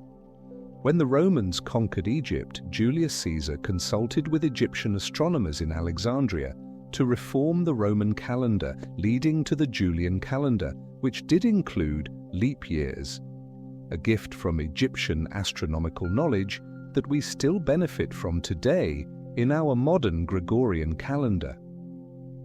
Tomb robbery was a constant problem in ancient Egypt, despite severe punishments that could include impalement or being burned alive. The very wealth that the Egyptians placed in tombs to ensure comfortable afterlives made those tombs irresistible targets for thieves. Archaeological evidence shows that most royal tombs were robbed within decades, sometimes within years, of the burial. Often the robbers were the very people who had helped build or seal the tombs, workers who knew the layouts, guards who were supposed to protect them, and even priests who served in the mortuary temples. Court records from the reign of Ramesses IX describe trials of tomb robbers who had plundered the tombs of kings and queens in the Valley of the Kings. Under torture, one thief confessed that he and his accomplices had tunneled into a royal tomb, broken open the coffins, stripped the mummies of their gold, and set fire to the wooden coffins to melt down the gold more easily. The papyrus records preserve his chilling words describing how they found the noble mummy of this king. We stripped off all the gold which we found on the noble mummy, and its amulets and ornaments which were on its throat, and the covering wherein it rested. The stolen gold was divided among the gang and quickly spent or sold. Despite investigations and executions, tomb robbery continued throughout Egyptian history, a grim reminder that greed could overcome even the fear of divine retribution and earthly punishment. The Kahun papyrus, dating to around 1800 BCE, is the oldest known medical text dealing specifically with women's health, gynecology, and fertility. This remarkable document demonstrates that ancient Egyptian physicians took women's health seriously and had developed specialized knowledge about female anatomy and reproductive issues. The papyrus contains 34 sections dealing with various conditions affecting women, including methods for determining pregnancy, predicting the sex of unborn children, treatments for fertility problems, and remedies for various gynecological complaints. Some of the diagnostic methods seem strange to modern eyes. One pregnancy test involved having a woman urinate on wheat and barley seeds, and if the barley sprouted, the child would be male, while if wheat sprouted, it would be female, and if neither sprouted, she was not pregnant. Surprisingly, modern research has shown that pregnant women's urine does promote faster germination due to elevated estrogen levels, though it cannot predict the baby's sex. The papyrus also describes contraceptive methods, including pessaries made from acacia gum, which we now know produces lactic acid that has spermicidal properties. While not all treatments in the papyrus would have been effective, the document shows that Egyptian medicine recognized women's health as a legitimate field of study, and that female patients were treated with seriousness and care rather than their complaints being dismissed or attributed purely to supernatural causes. Akhenaten, originally named Amenhotep IV, was one of the most controversial and enigmatic pharaohs in Egyptian history. Around 1353 BCE, he initiated a religious revolution unlike anything Egypt had ever experienced, abandoning the traditional pantheon of gods and declaring that only one deity deserved worship, the Aten, represented as the sun disk. He changed his name from Amenhotep, meaning Amun is satisfied, to Akhenaten, meaning effective spirit of the Aten. He closed temples throughout Egypt, redirected their resources to the Aten, and even founded an entirely new capital city called Akhetaten, modern-day Amarna, built from scratch in the desert in honor of his god. The art of this period broke dramatically from Egyptian conventions. Akhenaten had himself depicted with an elongated face, thick lips, a protruding belly, and wide hips, along with his wife Nefertiti and their daughters, all shown in the same distinctive style. Scholars have long debated whether these representations show actual physical characteristics, possibly indicating a genetic condition, or whether they were deliberate artistic choices meant to represent a new ideal. Akhenaten's religious revolution didn't survive him. After his death, his successors, including the young Tutankhamun, restored the old gods and tried to erase Akhenaten from history. His name was removed from king lists, his monuments were dismantled, and his beautiful city was abandoned to the desert, left as a haunting testament to one man's failed attempt to change the spiritual destiny of an entire civilization. The ancient Egyptians had a complex understanding of what constituted a person, believing that each individual consisted of several distinct spiritual components. The most important was the ka, a person's life force or vital essence, which was created at birth and continued to exist after death, requiring food and drink offerings from the living. The ba was similar to our concept of personality or soul. It was depicted as a human-headed bird that could travel between the tomb and the world of the living, allowing the deceased to move about and experience things. After death, if the proper rituals were performed, the Bia and Ka would reunite to form the Akh, a transfigured, enlightened spirit that could dwell among the gods. There was also the Ib, the heart, considered the seat of intelligence and emotion, which would be weighed in judgment. The Ren was a person's name, which had to be preserved and spoken to ensure continued existence. To have your name erased was to suffer a second, final death. The Shiut, or shadow, was another element that had to be protected. This complex psychology explains many Egyptian practices that seem strange to us. The importance of statues and images in tombs, which could serve as homes for the Ka if the body was destroyed. The need for food offerings to nourish the Ka. The elaborate mummification to preserve all these spiritual elements, and the horror of having one's name chiseled off monuments, which threatened the very existence of the Ren. Understanding these concepts reveals that Egyptian religion wasn't primarily about worshipping gods, but about ensuring the eternal survival of the individual soul in all its multifaceted complexity. For a period of about 75 years, from roughly 747 to 656 BCE, Egypt was ruled by pharaohs from Nubia, the land to the south that the Egyptians had long considered both a trading partner and a rival. These Nubian rulers, known as the 25th dynasty or the Kushite dynasty, are sometimes called the Black Pharaohs, and they saw themselves as the true preservers of ancient Egyptian culture and religion. Ironically, while Egypt itself had been in political decline, the Nubians had absorbed Egyptian culture so thoroughly that they were more committed to traditional Egyptian values than the Egyptians themselves.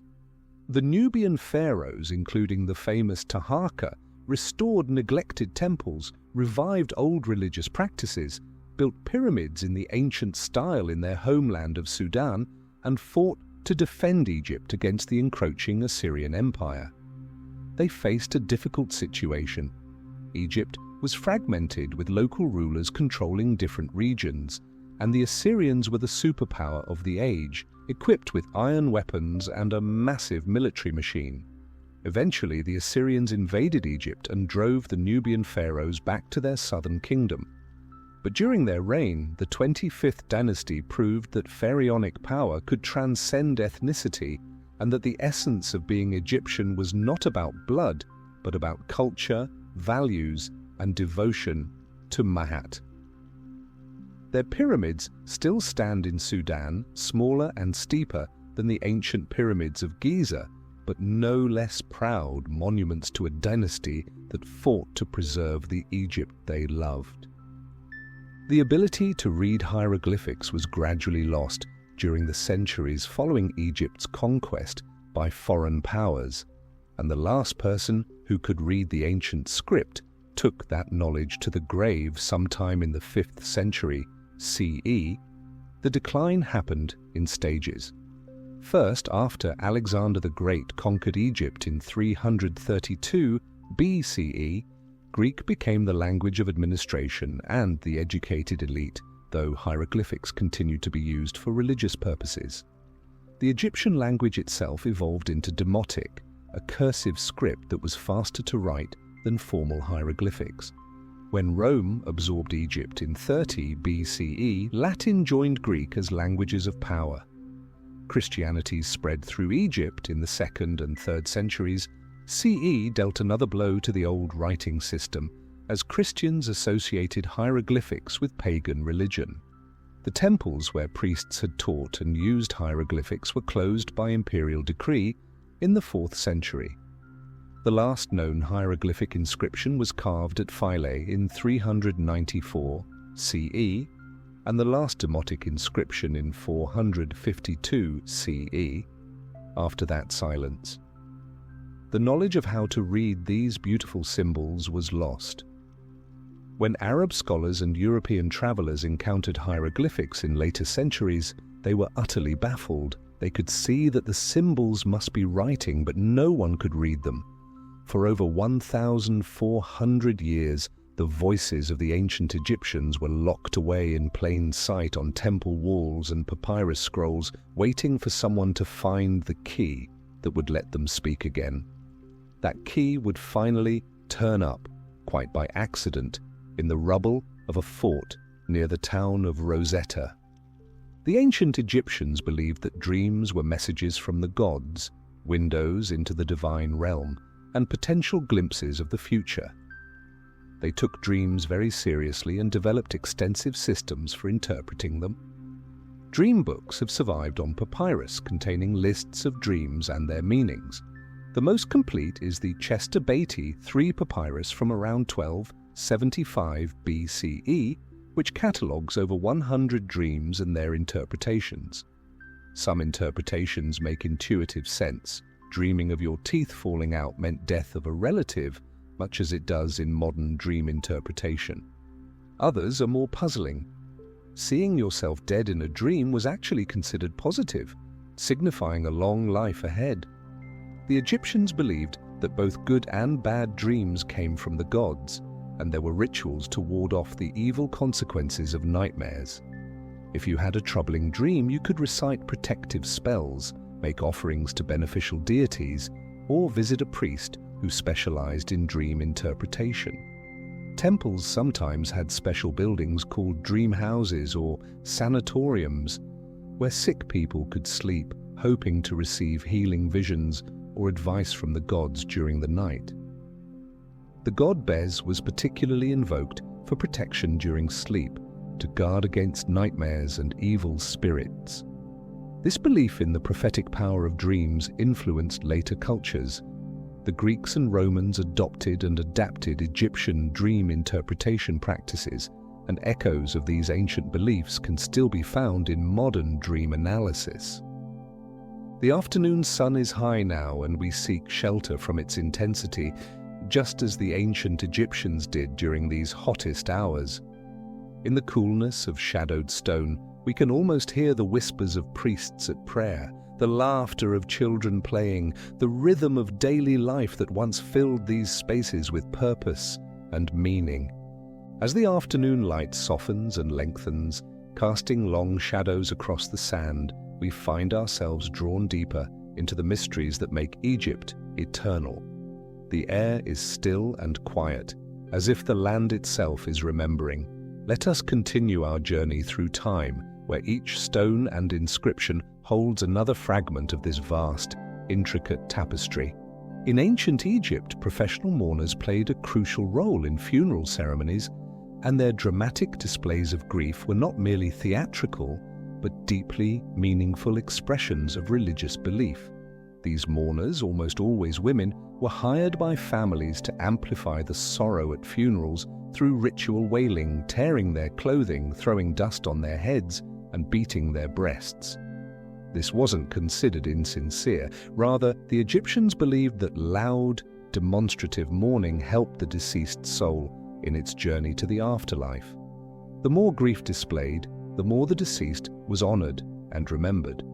These professional mourners, called kites after the bird whose cry their wailing resembled, would sometimes accompany the funeral procession for miles, their voices rising and falling in elaborate lamentations. Some were skilled poets who composed and recited specific mourning songs tailored to the deceased. Wall paintings in tombs often show these mourners with their arms raised in anguish, their hair disheveled, creating a scene of controlled chaos. The practice reflected the Egyptian understanding that death, while a transition to eternal life, was still a painful separation from the living world. The mourners gave voice to the community's loss and helped maintain the social and cosmic order by ensuring that each death was properly acknowledged and grieved. Near modern-day Aswan lies the island of Elephantine, one of the most continuously inhabited places in Egypt, with evidence of occupation stretching back over 5,000 years. The island's name comes from the ancient Egyptian Abu, meaning both elephant and ivory, as it was a major trading post where ivory from Nubia entered Egypt. This strategic location at Egypt's southern frontier made Elephantine a vital military garrison and customs station. But the island was also a major religious center, home to temples dedicated to Khnum, the ram-headed god believed to control the annual flooding of the Nile from his cave beneath the island. According to myth, Khnum sat at a potter's wheel beneath Elephantine, molding human beings from clay and breathing life into them. The island housed a nilometer, a structure with stairs descending into the river that allowed priests to measure the height of the flood each year. These measurements weren't just practical. They were sacred knowledge used to predict the harvest and set tax rates. During times of low floods and famine, priests would perform special rituals at Elephantine to persuade Khnum to release more water. The island also hosts ruins spanning multiple periods of Egyptian history, layers of civilization built one upon another, creating a vertical timeline where you can literally dig through the centuries and watch Egyptian culture evolve before your eyes. One of the most dramatic stories from ancient Egypt is preserved in what historians call the Harem Conspiracy, a plot to assassinate Pharaoh Ramesses III. Court documents detailing the conspiracy and trial have survived, offering us a rare glimpse into palace intrigue and justice in ancient Egypt. Around 1155 BCE, one of Ramesses III's secondary wives, Queen Tai, conspired with palace officials, harem women, military officers, and even royal butlers to murder the pharaoh and place her son on the throne instead of the designated heir. The conspirators attempted to use magic against the king, creating wax figures and casting spells meant to weaken him. They also recruited military commanders who were supposed to incite rebellion. The assassination attempt may have partially succeeded. Evidence suggests Rameses III died during or shortly after the plot was discovered, possibly from wounds inflicted by the conspirators. His mummy shows that his throat was cut, though whether this happened during the assassination or during mummification is debated. The trial documents reveal that the conspirators were caught and prosecuted. Some were executed, others were forced to commit suicide, and a few, particularly those of noble birth, were allowed to take their own lives rather than face public execution. Even some of the judges were found guilty of impropriety during the trial, having been seduced by female conspirators. The detailed records of this ancient political thriller show that even god-kings were vulnerable to the ambitions and betrayals that have plagued rulers throughout history. The ancient Egyptians were devoted pet owners who lavished affection on their animals, particularly cats and dogs, treating them as beloved family members. Dogs were given names that reflect their owner's affection. Archaeological evidence has revealed names like Brave One, Reliable, Good Herdsman, and even Useless, perhaps a name given with humorous affection. When a pet dog died, the family would shave their eyebrows as a sign of mourning, just as they did when a cat passed away. Dogs were sometimes mummified and buried in special pet cemeteries or in their owners' tombs so they could be reunited in the afterlife. Monkeys were also popular pets among the wealthy, often depicted in tomb paintings sitting beneath their owner's chair or being fed treats. One tomb painting shows a monkey reaching up to steal food from a banquet table while guests pretend not to notice. Even more exotic animals were kept. Paintings show domesticated hyenas being force-fed to fatten them for eating, though it's unclear if they were also kept as pets or purely as livestock. The Egyptians' relationship with animals reflected their belief that the boundary between human and animal was not rigid. Gods could take animal forms, animals could possess divine qualities, and the love between human and pet could transcend the mortal world and continue into eternity. In tombs, you sometimes find touching inscriptions mourning deceased pets, expressions of grief that echo across millennia, reminding us that love and loss are truly timeless. One of the most charming stories from ancient Egyptian literature is the tale of the shipwrecked sailor, written during the Middle Kingdom around 2000 BCE. This adventure story tells of a sailor who survives a storm that destroys his ship and kills his entire crew, washing up on a magical island. There he encounters an enormous talking serpent covered in gold and lapis lazuli, who turns out to be kind and wise. The serpent tells the sailor that he too once suffered loss. His entire family of 75 serpents was destroyed by a falling star, leaving him alone. The serpent comforts the sailor, predicts he will be rescued, and sends him home laden with precious gifts including incense, perfumes, ivory, and exotic animals. When a ship does arrive to rescue the sailor, he looks back and sees that the island has vanished beneath the waves. The story works on multiple levels. It's an adventure tale, a meditation on loss and survival, and possibly an allegory about Egyptian beliefs concerning death and rebirth. The magical island that appears and disappears is reminiscent of the Egyptian concept of the blessed Isle of the two flames where the righteous dead dwell. The story's frame narrative, where the sailor tells his tale to comfort a disheartened official, suggests themes of perseverance and hope in the face of apparent disaster. What makes it especially appealing is its timeless quality. It could be a modern fantasy story, yet it was ancient when Homer composed the Odyssey. The Egyptians understood that good stories transcend their moment and speak to something eternal in the human experience. The golden mask of Tutankhamun is the most famous example, but mummy masks were actually quite common in ancient Egypt, though most were far more modest. These masks served a crucial purpose. They helped the deceased's bi'ah, their soul, recognize their own body and return to it. For the wealthy, masks might be made of gilded cartonnage, a material similar to papier-mâché, created by layering linen or papyrus with plaster, then painting or gilding it.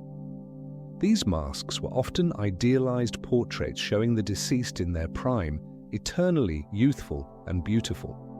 For the truly elite, masks could be made of solid gold or silver, inlaid with precious stones and glass. Middle-class Egyptians might afford painted cartonnage masks, while the poor sometimes made do with simple painted linen shrouds. The creation of these masks was a specialized craft. Artisans would create a plaster cast of the deceased's face immediately after death, then use this to sculpt an idealized version in clay. This clay model became the form over which layers of linen and plaster were applied. Once dried and hardened, the mask was removed from the mold, smoothed, and then painted or covered with gold leaf. The eyes were particularly important and were often inlaid with obsidian, quartz, or painted to make them as lifelike as possible. Some masks included elaborate headdresses, collar pieces, and even artificial beards for male deceased. Each mask was a work of art, a final gift to the dead, ensuring they would be recognizable and beautiful for all eternity. The Egyptian New Year, called Wepet Renpet, or Opening of the Year, was one of the most important celebrations in the ancient calendar, marking both the beginning of the agricultural cycle and a time of divine renewal. The New Year coincided with two crucial events: the annual flooding of the Nile, which typically began in July, and the heliacal rising of the star Sirius, called Sopdet by the Egyptians. After being absent from the night sky for 70 days, Sirius would reappear on the eastern horizon just before dawn, and this celestial event heralded the coming floods with remarkable precision. The New Year was a time of joy and hope, celebrated with festivals, feasts, and religious ceremonies. People exchanged gifts, particularly small flasks containing water from the Nile mixed with perfumes, believed to bring blessings for the coming year. Temples held special rituals where statues of gods were taken from their sanctuaries and exposed to the first rays of the rising sun, symbolically renewing their power. The pharaoh performed ceremonies to ensure the continuation of cosmic order and the prosperity of Egypt. One of the most important aspects of the new year was the concept of renewal.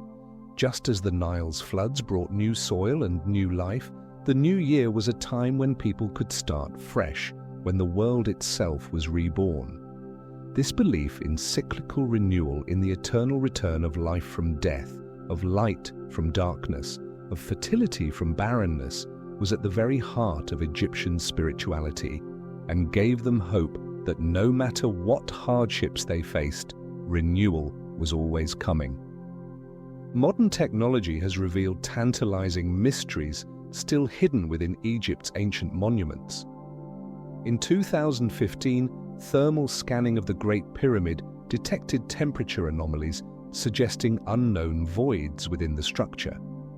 In 2017, scientists using cosmic ray muon radiography, a technique that detects particles from space passing through solid matter, discovered a previously unknown void above the Grand Gallery in the Great Pyramid, a space at least 30 meters long whose purpose remains unknown. Is it a hidden chamber, a construction feature, a passageway to something else? No one knows. Similarly, in Tutankhamun's tomb, ground-penetrating radar and other scanning technologies have produced contradictory results about whether hidden chambers might exist behind the painted walls, possibly containing the long-lost tomb of Nefertiti. The Egyptian government has been cautious about invasive investigation, unwilling to damage irreplaceable monuments to satisfy curiosity. These modern mysteries remind us that despite centuries of exploration and study, Egypt still guards secrets in her ancient stones. There may be chambers that haven't been entered in 4,500 years, containing artifacts, texts, or treasures that could revolutionize our understanding of this civilization. Somewhere beneath the sand, there may be tombs of pharaohs whose names we don't even know, waiting in darkness. The work of discovery is far from over, and each generation brings new tools and new techniques that allow us to peer deeper into the past. Egypt's mysteries are not exhausted. They are simply waiting for the right moment to reveal themselves. The sun begins its descent toward the western horizon, where the ancient Egyptians believed the land of the dead awaited. The light takes on a golden quality, warm and gentle, touching everything with an almost sacred glow. Our journey continues, following the path of countless souls who have made this same passage from light into darkness, from life into the eternal. The afternoon draws to a close and the desert begins to cool. Long shadows stretch across the sand, reaching toward the east as if trying to hold on to the departing day. We walk among ruins that have witnessed thousands of sunsets, each one a reminder of time's endless passage. Let us gather a few more treasures from this ancient land before darkness falls. Ancient Egypt maintained a sophisticated system of communication that functioned much like a postal service, allowing messages to travel the length of the kingdom with remarkable efficiency. Professional couriers, often working in relay teams, carried papyrus letters and official documents along established routes, using the Nile as their highway. These messengers traveled by boat when possible, as it was faster than walking, and could cover vast distances in relatively short periods. Royal decrees, tax assessments, military orders, and personal correspondence all flowed through this network. Some letters have survived that show the system was used not just for state business, but for ordinary personal communication. A son writing to his mother asking for supplies, a wife complaining about her husband's absence, a merchant confirming a business transaction. These letters were written on papyrus sheets, rolled up, tied with string, and sealed with clay impressions bearing the sender's seal. The address was written on the outside. Some letters include notes asking the courier to deliver them quickly, suggesting that express service was available for those willing to pay extra. The system was so effective that it continued to function even during times of political fragmentation, with local rulers maintaining their own courier networks. This ancient postal system allowed Egypt to function as a unified state despite its enormous geographic extent, stretching over 600 miles from the Mediterranean to Aswan, ensuring that the pharaoh's will could reach even the most remote corners of his realm. Few creatures held more symbolic importance in ancient Egypt than the humble dung beetle, which the Egyptians called the scarab. These beetles collect animal dung, roll it into perfect spheres, and push these balls backward to their burrows where they lay their eggs inside. To the Egyptians, this behavior mirrored the sun god's journey across the sky. They saw the scarab rolling its ball of dung as a reflection of the god Khepri, rolling the sun across the heavens each day. Khepri, whose name means he who comes into being, was depicted as a man with a scarab beetle for a head and represented the rising sun and the concept of transformation and rebirth. The Egyptians noticed that young scarabs seemed to emerge spontaneously from the dung balls, not realizing that eggs had been laid inside. This apparent self-creation made the scarab a powerful symbol of resurrection and eternal life. Scarab amulets were among the most popular forms of Egyptian jewelry, worn by both the living and the dead. Heart scarabs, inscribed with spells from the Book of the Dead, were placed over the mummy's heart to prevent it from testifying against the deceased during judgment. Thousands of scarab seals have been found, carved from stone or molded from faience, used to seal documents and mark property. The scarab's symbolism was so powerful that it was adopted by other cultures throughout the Mediterranean world, and scarab imagery can still be found in jewelry and art today, a 4,000-year-old symbol that continues to captivate us with its association with transformation, renewal, and the eternal cycle of life. The ancient Egyptians practiced a form of magic that might seem disturbing to modern sensibilities. They created execration texts, curses written on clay pots or figurines, listing Egypt's enemies and the harm they wished to befall them. These enemies might be foreign nations threatening Egypt's borders, rebellious Nubian tribes, Libyan raiders, or even individual Egyptians who were considered traitors or criminals. The texts would be written on pottery bowls or small clay figurines shaped like bound captives, and then the objects would be ritually smashed, buried, or burned. The Egyptians believed that by destroying the physical representation, they could magically weaken or destroy the actual enemies. Hundreds of these execration texts have been found, dating from the Middle Kingdom through the New Kingdom, and they provide historians with valuable information about Egypt's enemies and concerns during different periods. Some texts are quite specific, naming individual foreign rulers and detailing the misfortunes wished upon them. Others are more general, cursing entire nations or categories of enemies. This practice reflected the Egyptian belief that words, images, and names had real power, that representation and reality were intimately connected.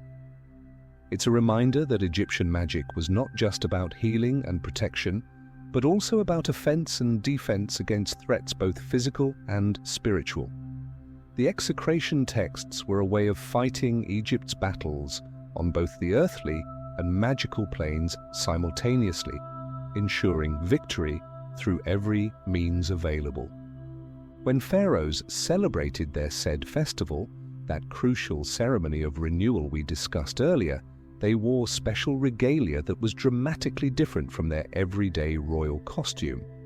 During certain phases of the festival, the pharaoh wore an unusual garment called a jubilee cloak, a tight-fitting garment that wrapped around the body almost like a mummy's wrappings, leaving only the head, hands, and feet exposed. This strange costume was not practical for movement but was deeply symbolic.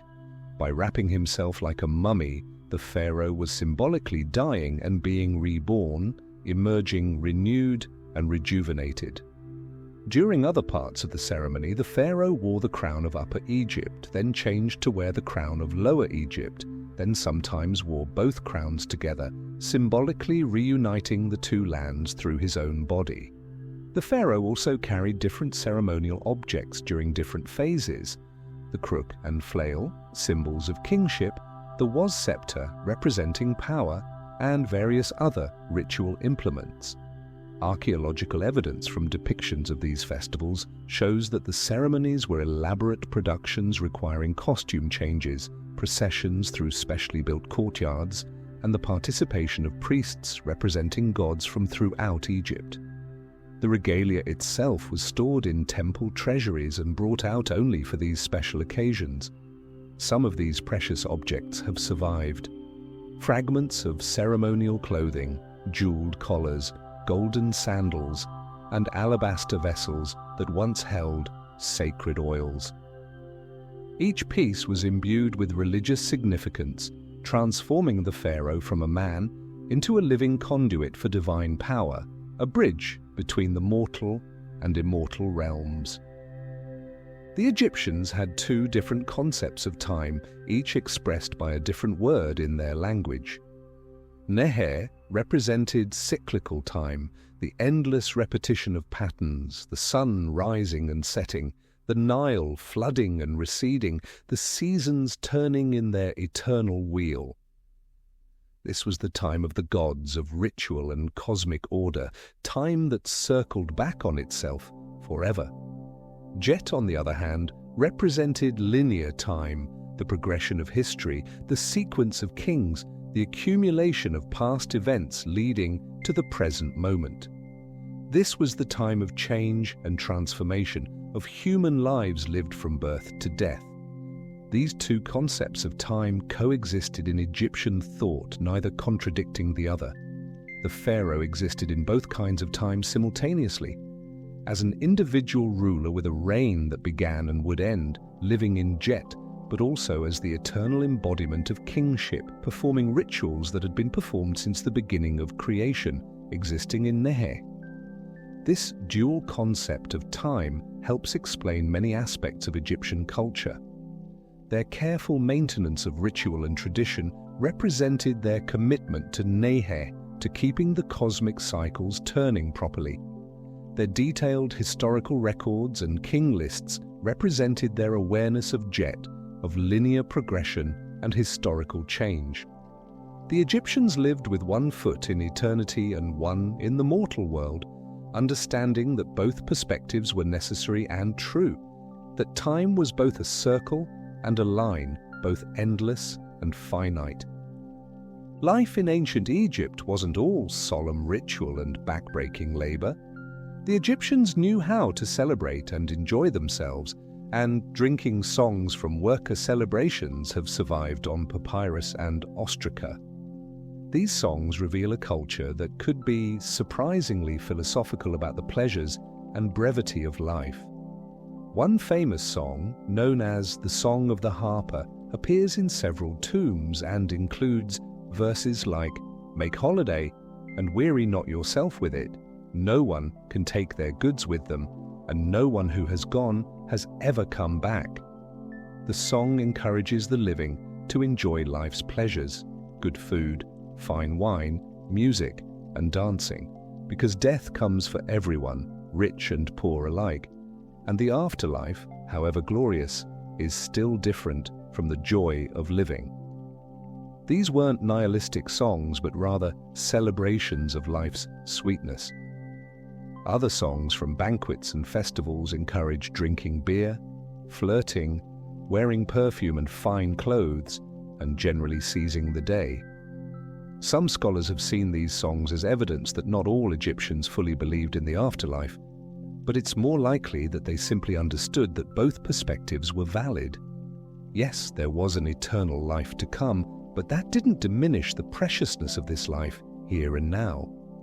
The Egyptians were deeply religious, but they were also practical, sensual people who loved good food, enjoyed beer and wine, appreciated music and dance, and understood that life was meant to be lived fully, joyfully, and with gratitude for each moment. One of the most touching artifacts from ancient Egypt is a stela erected by Ramesses III that records his donations to temples throughout Egypt. What makes this monument remarkable isn't just its size or the wealth it describes, but what it reveals about how the pharaoh wanted to be remembered. The stela lists in exhaustive detail all the gifts Ramesses gave to the gods: land, livestock, precious metals, incense, grain, wine, and even people to work temple lands. But the inscription goes beyond mere accounting. The pharaoh speaks directly to future generations, explaining why he made these gifts: to ensure that the gods would continue to be honored, that the rituals would continue, that Ma'at would be maintained in the land. He asks those who come after him to respect these donations and not to steal from the gods. There's something almost plaintive in his words, as if he knows that his name will be forgotten, his monuments will crumble, but perhaps, just perhaps, his gifts to the gods might secure him some remembrance. The stela reveals the anxiety beneath the pharaoh's confidence, the fear that after death, despite all his power and wealth, he might be forgotten, that the offerings to his memory might cease, that his name might be lost. It's a reminder that even god-kings were human, that they too feared oblivion and longed for remembrance. The stela stands as a silent witness to one man's hope that his generosity might purchase what force and power never could. A place in memory, a whisper of his name carried forward through the centuries.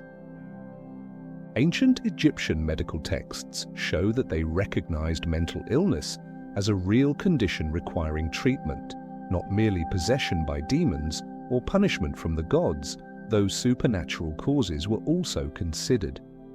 The Ebers Papyrus and other medical texts describe conditions that sound remarkably like depression, anxiety, and what we might call post-traumatic stress.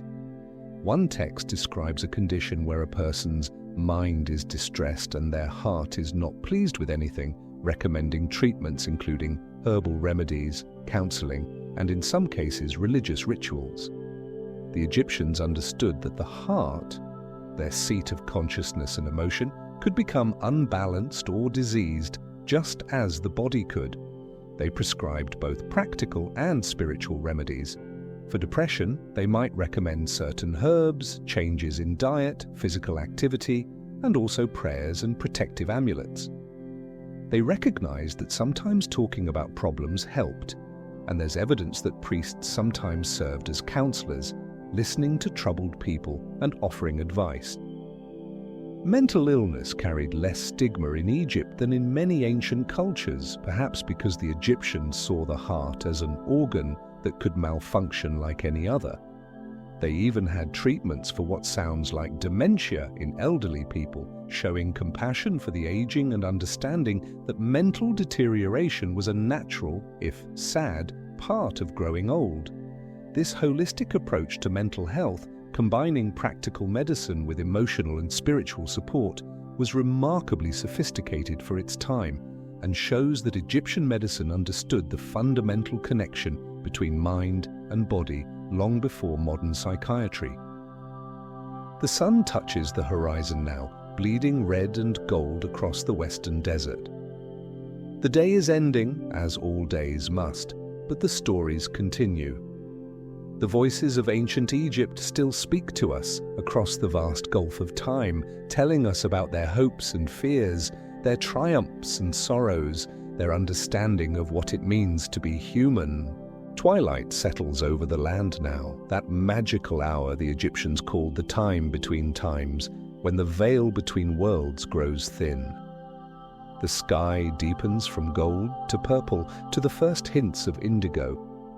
Stars begin to appear, the same eternal stars the ancient astronomers charted on tomb ceilings.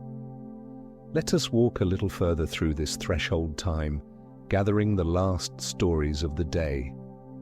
Salt was one of ancient Egypt's most valuable commodities, essential not just for flavoring food, but for preserving fish and meat, tanning leather, and most importantly, for the mummification process.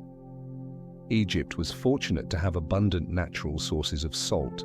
The desert lakes, particularly Lake Natron, in the Wadi El Natron Valley, northwest of Cairo, produced natron, a naturally occurring mixture of sodium carbonate, sodium bicarbonate, and salt that was perfect for desiccating bodies during mummification.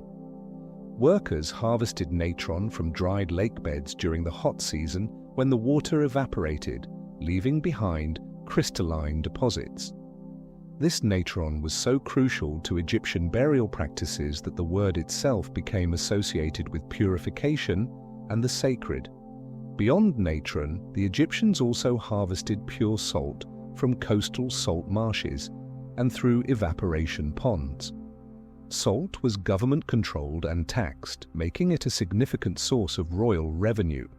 Salt workers formed a distinct class of laborers, and settlements near major salt sources became prosperous trading centers. The Egyptians also imported specialized salts from distant sources for particular uses. Salt wasn't merely a practical necessity. It held ritual significance, used in purification ceremonies and offerings to the gods.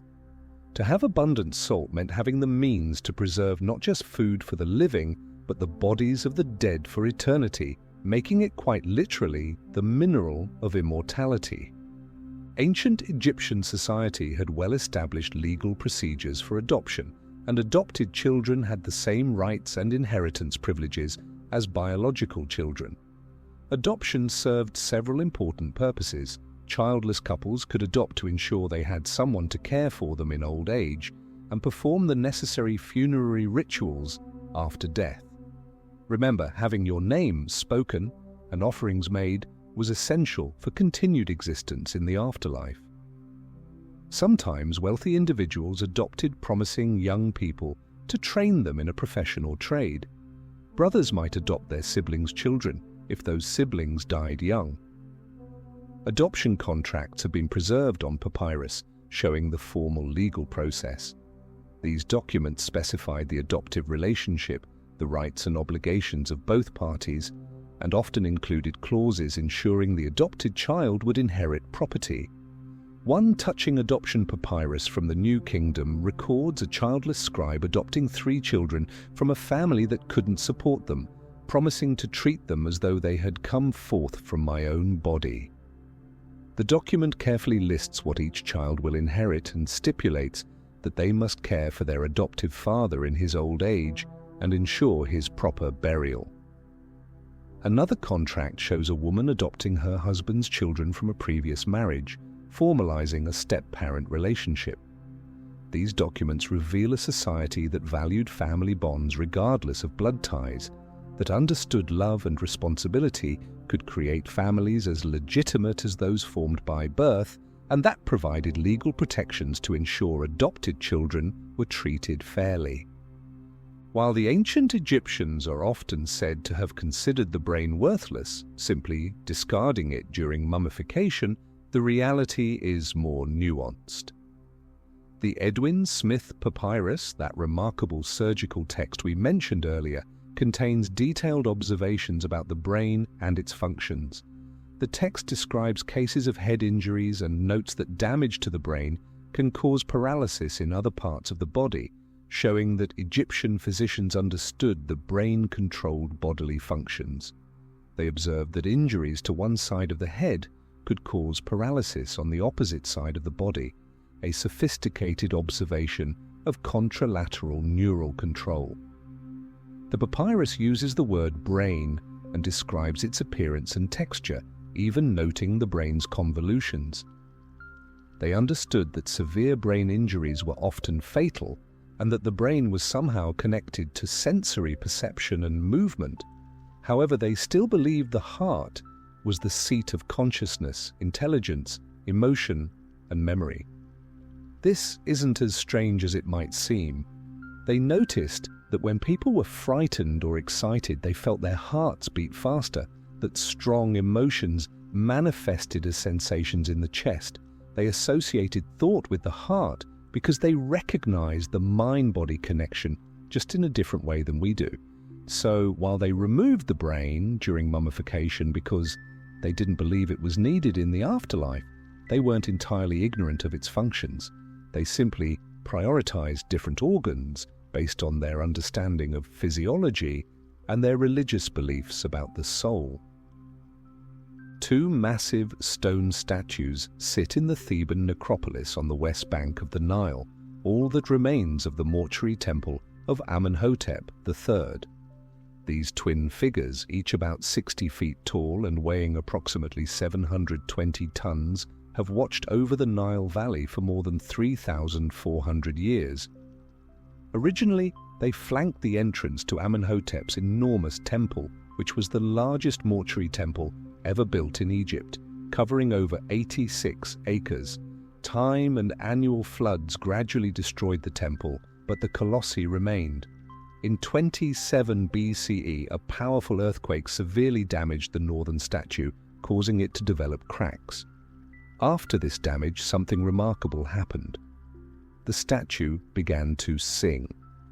Each morning at dawn, as the temperature changed and dew evaporated from the stone, the cracked colossus would emit a haunting sound described by Greek and Roman travelers as resembling the breaking of a lyre string or a soft, melodious cry. The Greeks, who controlled Egypt by this time, associated the statues with their hero Memnon, who died in the Trojan War, and believed the sound was Memnon greeting his mother Eos, the goddess of dawn. The singing statue became one of the ancient world's tourist attractions. Roman emperors, including Hadrian, visited to hear the miraculous sound, and visitors carved graffiti on the base recording their visits and the date they heard the statue sing. Then, around 199 CE, the Roman Emperor Septimius Severus had the statue repaired with stone blocks, and the singing stopped forever. The statue has been silent ever since, as if its voice was literally broken by well-meaning restoration. Music permeated every aspect of ancient Egyptian life, from religious ceremonies to work songs, from royal banquets to funeral processions. The Egyptians played a variety of instruments including harps, lyres, lutes, flutes, clarinets, trumpets, drums, tambourines, cymbals, and sistrums, metal rattles that were especially associated with the goddess Hathor. Musicians were respected professionals, and some achieved considerable fame and status.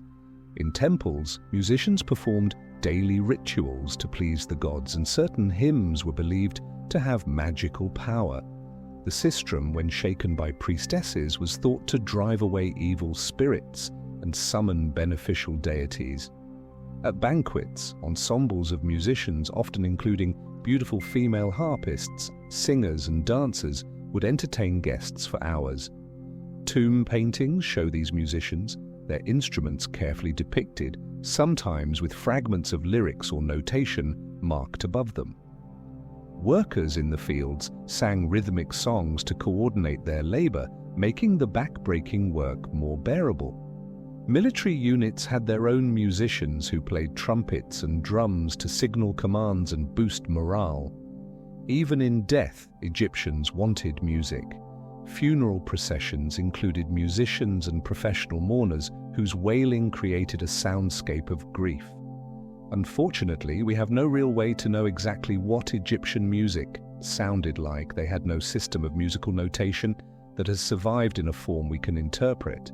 But we know it mattered to them, that they believed music could move both gods and humans, that a world without song would be unthinkable. Some modern musicians and scholars have attempted to recreate ancient Egyptian music using period instruments and studying the patterns suggested in ancient texts and paintings, trying to resurrect sounds that have been silent for millennia. Ancient Egyptian culture placed enormous emphasis on hospitality, both as a social obligation and as a religious duty. To turn away a stranger seeking food or shelter was considered a serious moral failing, a violation of Ma'at. This wasn't mere social custom, but divine commandment.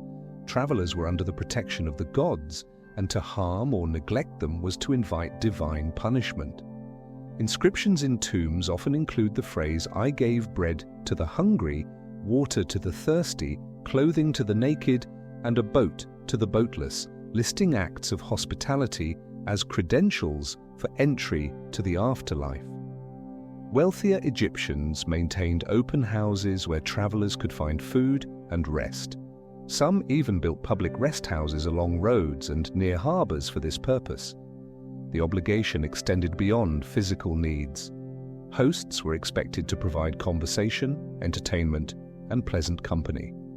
Banquet scenes in tomb paintings show hosts and guests sitting together, sharing food and drink, enjoying music and conversation in an atmosphere of warmth and abundance.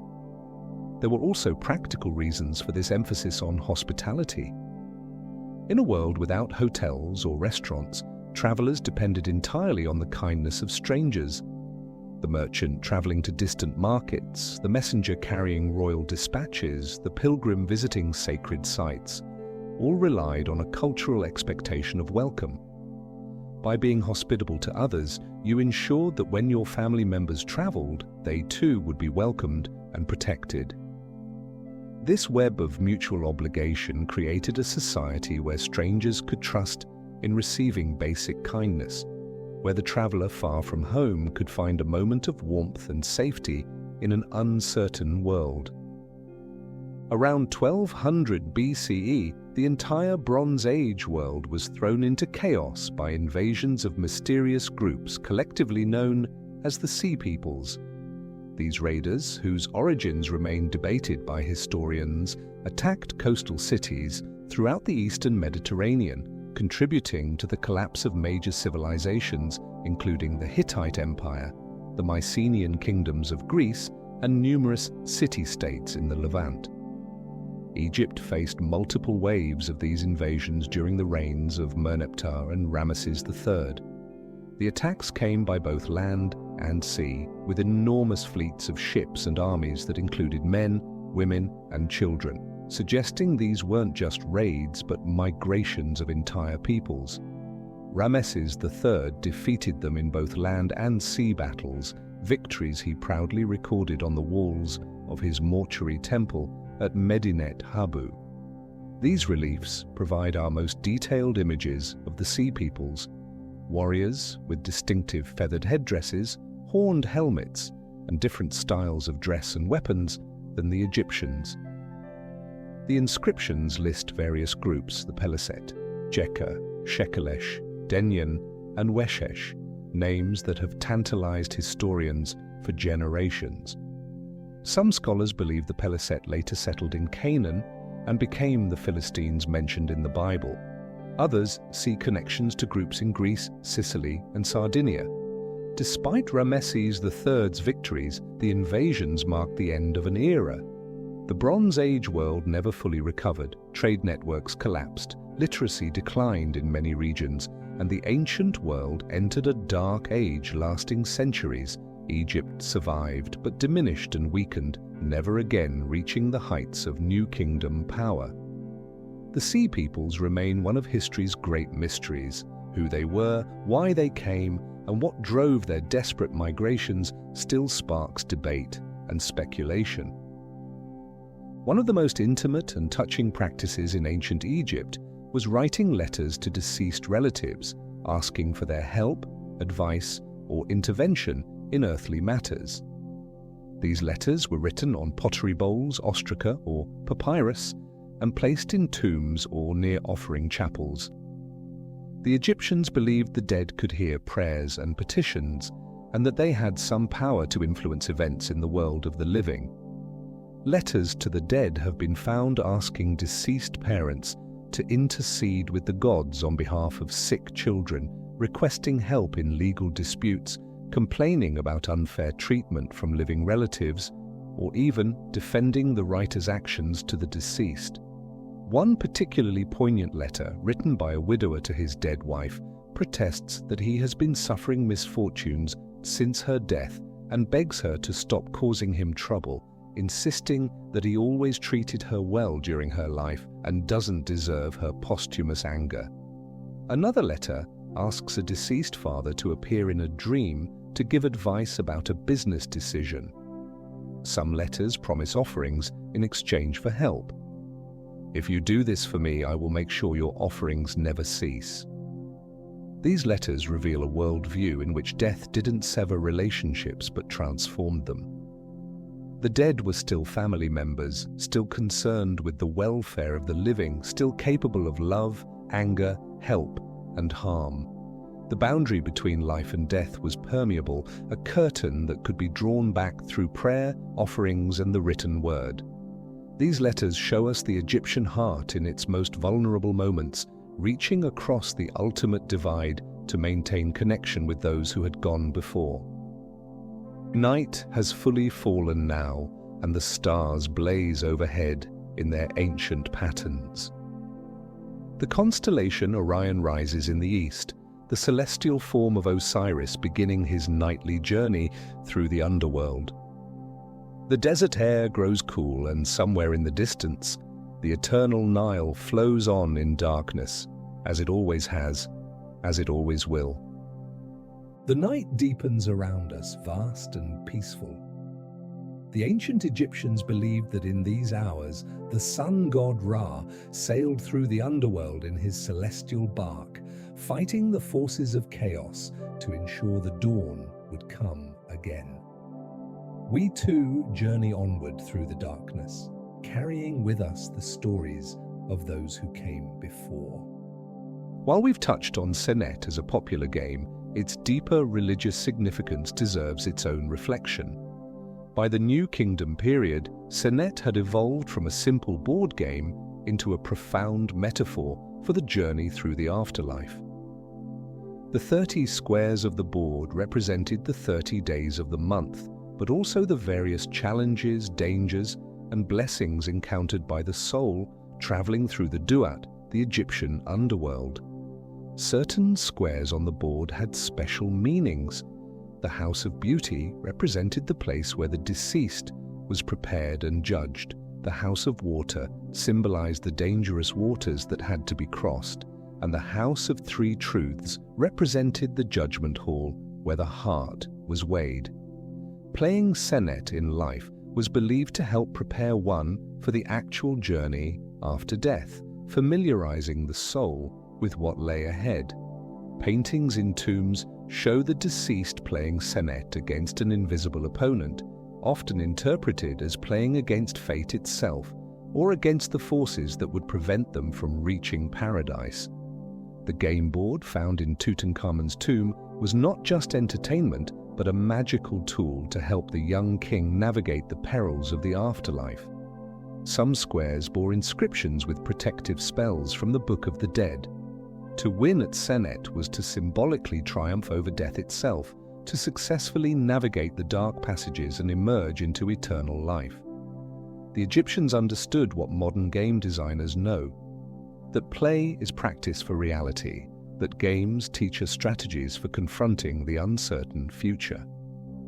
The Egyptians created a genre of literature known as wisdom texts, or instructions, philosophical works that dispensed practical and ethical advice for living a good life. These texts were enormously popular and were copied for over 1,000 years, used to teach reading and writing to students, while also imparting moral lessons. The instruction of Ptahhotep, dating to around 2400 BCE, is one of the oldest wisdom texts, supposedly written by a vizier advising his son on how to conduct oneself properly. It counsels humility, careful speech, respect for superiors, and kindness to inferiors, moderation in all things, and the importance of family. If you are a leader commanding the affairs of many, seek the most perfect way of doing things, so that your conduct will be without fault. Do not inspire fear among people, for if you do, the God will punish you in the same measure. The instruction of Amenemope from the New Kingdom contains 30 chapters of advice that sound remarkably similar to parts of the biblical Book of Proverbs, suggesting cultural exchange between Egypt and ancient Israel. These wisdom texts weren't religious in the sense of describing gods or rituals, but they were deeply spiritual, concerned with living according to Ma'at, maintaining proper relationships with others, and cultivating inner virtue. They reveal the Egyptian character at its best, thoughtful, measured, concerned with harmony and balance, aware of human fallibility, but optimistic about the possibility of improvement through wisdom and self-discipline. These ancient texts still speak to us across the millennia, offering advice that remains relevant. Be honest, be modest, think before you speak, treat others with respect, and remember that how you conduct yourself matters more than what you possess. In the granite quarries of Aswan lies one of ancient Egypt's most fascinating monuments, an enormous obelisk that was never completed. Had it been finished, it would have been the largest obelisk ever erected, standing over 137 feet tall and weighing approximately 1,200 tons. Workers had already carved 3 sides of the obelisk, separating it from the bedrock when they discovered cracks in the granite. Rather than risk the obelisk breaking during transport or erection, the project was abandoned and the massive stone was left lying in the quarry where it has remained for over 3,500 years. What makes this unfinished monument so valuable to archaeologists and historians is that it provides an unprecedented glimpse into ancient Egyptian stoneworking techniques. The tool marks are still visible on the rock face, showing how workers used dolerite pounders, extremely hard stones, to literally pound away at the granite, creating a trench around the obelisk. Wooden wedges driven into cracks and then soaked with water would expand and split the stone. The enormous effort required is staggering to contemplate. This single obelisk would have required hundreds of workers laboring for months or even years, pounding away at solid granite with hand tools. The abandoned project speaks to the ambition of the pharaohs who envisioned monuments of unprecedented scale, but also to the limitations imposed by nature and the pragmatism of Egyptian engineers who knew when to abandon an impossible task. The unfinished obelisk remains in the quarry today, a testament to both the extraordinary capabilities of ancient Egyptian craftsmen and to the fact that even in antiquity, not every grand vision could be realized. The ancient Egyptians had a complex and sometimes contradictory relationship with foreigners. On one hand, Egyptian art and texts often depicted foreigners as chaotic, inferior, and threatening. The traditional 9 bows representing Egypt's enemies were sometimes depicted under the pharaoh's feet or on his sandals, so he would literally trample them with every step. Temple walls showed bound and defeated foreign captives, emphasizing Egyptian superiority and the pharaoh's role as defender against chaos. Yet the reality was much more nuanced. Egypt was a cosmopolitan society, especially during the New Kingdom, with foreign merchants, craftsmen, mercenaries, and diplomats living in Egyptian cities. Foreigners could rise to high positions. Several pharaohs had foreign wives or mothers, some viziers and generals were of foreign origin, and foreign gods were sometimes incorporated into Egyptian religion. Syrian traders operated businesses in Memphis, Nubian soldiers served in the army, and Greek mercenaries fought for Egyptian pharaohs. The Egyptians were quite capable of distinguishing between foreign enemies who threatened Ma'at and foreign individuals who embraced Egyptian culture and could be absorbed into society. The key was cultural adoption rather than ethnicity. A foreigner who learned Egyptian, wore Egyptian dress, and participated in Egyptian religious life could become, in essence, Egyptian. What the Egyptians couldn't tolerate were those who rejected their values and way of life, who represented the chaos beyond Egypt's borders. This worldview reflected their fundamental belief that Egypt was the center of the ordered world, surrounded by chaos, but that order could expand and chaos could be transformed through the influence of Egyptian civilization. On Sehel Island in the Nile near Aswan stands an unusual monument, the famine stela, inscribed during the Ptolemaic period, but claiming to record events from over 2,000 years earlier, during the reign of the 3rd dynasty pharaoh Djoser. According to the inscription, Egypt suffered a 7-year famine because the Nile failed to flood properly. Djoser consulted his wise vizier Imhotep, who discovered through research in ancient texts that the god Khnum controlled the flood from his cave beneath Elephantine Island, and that Khnum was angry because his temple had been neglected. Djoser made generous donations to Khnum's temple, and the god relented, promising that the Nile would flood properly again. The famine ended, and prosperity returned to Egypt. Modern historians believe the stela wasn't actually recording a real event from Djoser's time, but was created by Ptolemaic-era priests to justify their temple's privileges and tax exemptions, essentially a pious forgery claiming ancient precedent. However, the story the stela tells was clearly believable to Egyptians because famines caused by insufficient Nile floods did occur periodically throughout Egyptian history, bringing disaster to this civilization so dependent on the river's annual gift. Low floods meant poor harvests, which led to hunger, social unrest, and sometimes political collapse. The stela reminds us how precarious Egyptian prosperity was, how dependent on factors beyond human control, and how the Egyptians used religion to make sense of natural disasters, seeing the hand of the gods in every rise and fall of the river that gave them life. The ancient Egyptian language has bequeathed many words to modern languages, though often through circuitous routes, and transformed almost beyond recognition. The word chemistry ultimately derives from Kemet, the Egyptian name for their own land, meaning the Black Land, referring to the fertile black soil. Egyptian alchemists were so renowned that their craft became known as the Egyptian art, which eventually transformed into chemistry. Paper comes from papyrus, the Egyptian writing material. Oasis likely comes from the Egyptian word for a dwelling place. Ebony derives from the Egyptian word for the precious black wood imported from Nubia. Even more surprisingly, some scholars believe the word alphabet itself has Egyptian roots, possibly deriving from the first two letters of the Phoenician writing system, which was influenced by Egyptian hieroglyphics. The name Moses is Egyptian, derived from words meaning born of or child of, similar to names like Ahmose and Thutmose. Natron, the salt used in mummification, comes directly from the Egyptian word. Gum Arabic references the Egyptian word kemai for gum. Words related to luxury goods often have Egyptian origins because Egypt was the source of so many precious commodities in the ancient world. These linguistic traces are like archaeological artifacts scattered through our language, remnants of a civilization whose influence spread far beyond the Nile Valley, shaping the vocabulary of cultures that inherited and adapted Egyptian innovations, carrying the echo of hieroglyphics into our own speech.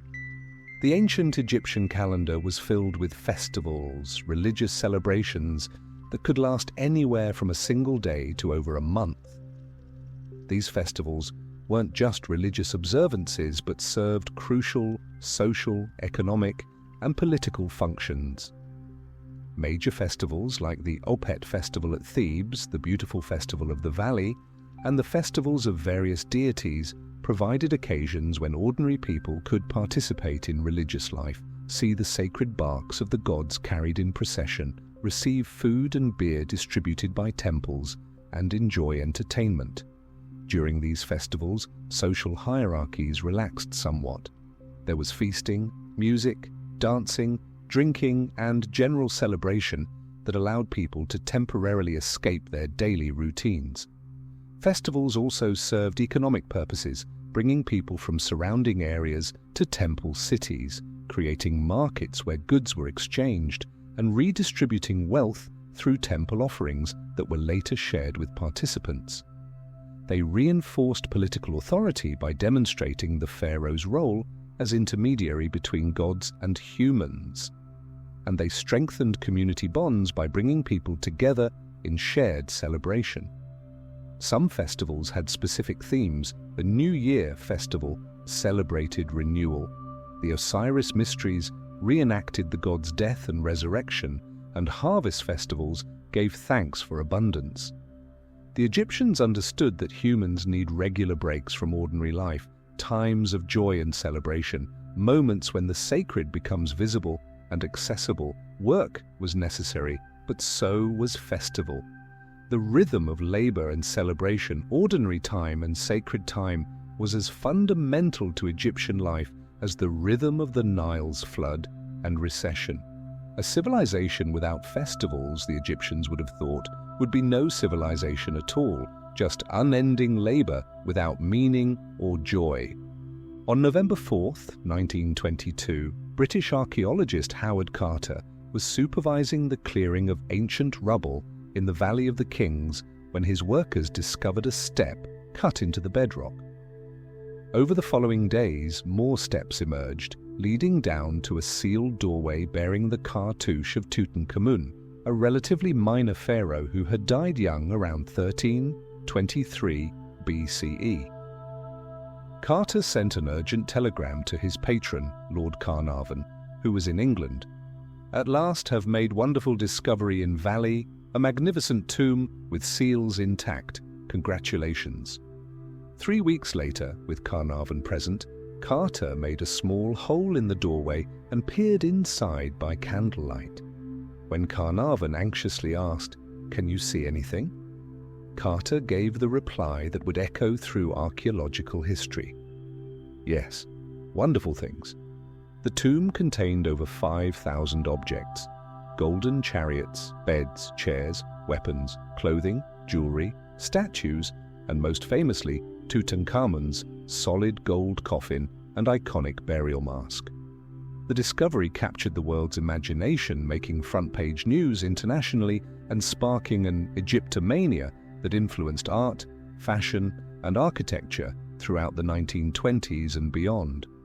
What made the discovery so extraordinary was that this was a relatively minor pharaoh. His tomb was small by royal standards, hastily prepared, and yet it contained unimaginable treasures. If this was what a minor king was buried with, what must the tombs of great pharaohs like Ramesses II have contained before they were robbed? The discovery of Tutankhamun's tomb gave the world its most complete glimpse of the wealth, artistry, and spiritual beliefs of ancient Egypt.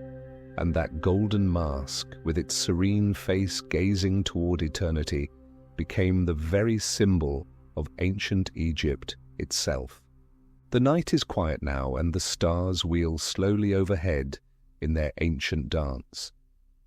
We have journeyed far through time, collecting stories like precious gems, each one a fragment of a civilization that believed in eternity and, against all odds, achieved it. Not through their pyramids or their gold, but through their stories, which continue to speak to us across the vast darkness of time. As we near the end of our journey, the deepest part of night surrounds us. In these final quiet moments, let us gather the last precious stories from this ancient land, carrying them with us like treasures discovered in a forgotten tomb. The ancient Egyptians were passionate gardeners who created beautiful oases of green in the midst of the desert. Gardens weren't merely decorative, but held deep spiritual and practical significance. Wealthy Egyptians designed their gardens with geometric precision, rectangular pools filled with lotus flowers and fish, surrounded by carefully arranged trees including date palms, sycamore figs, and Persea trees. Grapevines grew on trellises providing shade, while flower beds burst with poppies, cornflowers, and mandrakes. These gardens provided food, shade, and beauty, but they were also spiritual spaces, earthly reflections of the field of reeds, the paradise where the blessed dead would dwell forever. Tomb paintings often show the deceased and their spouse sitting peacefully in their garden, enjoying its abundance for eternity. Some nobles even had detailed plans of their gardens painted on tomb walls or written on papyrus, ensuring they would have such a garden waiting for them in the afterlife. The Egyptians understood that paradise wasn't abstract. It was a garden with cool water, shade trees heavy with fruit, and flowers blooming in endless profusion. On August 24, 394 CE, in the Temple of Isis at Philae, a priest named Esmet Akhom carved the last known hieroglyphic inscription. The message was simple and sacred, a prayer to the goddess Isis and a plea for her continued protection. Esmet Akhom couldn't have known he was writing the final sentence in a script that had been in continuous use for over 3,500 years, a writing system that had recorded the thoughts, dreams, prayers, and histories of one of humanity's greatest civilizations. After his inscription, silence fell. Within decades, the old temples were closed by Christian Roman emperors, the priests dispersed, and the knowledge of how to read hieroglyphics died with them. For nearly 1,500 years, those beautiful symbols remained mute, decorating walls and obelisks that could no longer speak. Yet the last message was fitting, a prayer to the goddess of magic and protection, asking that the sacred knowledge be preserved.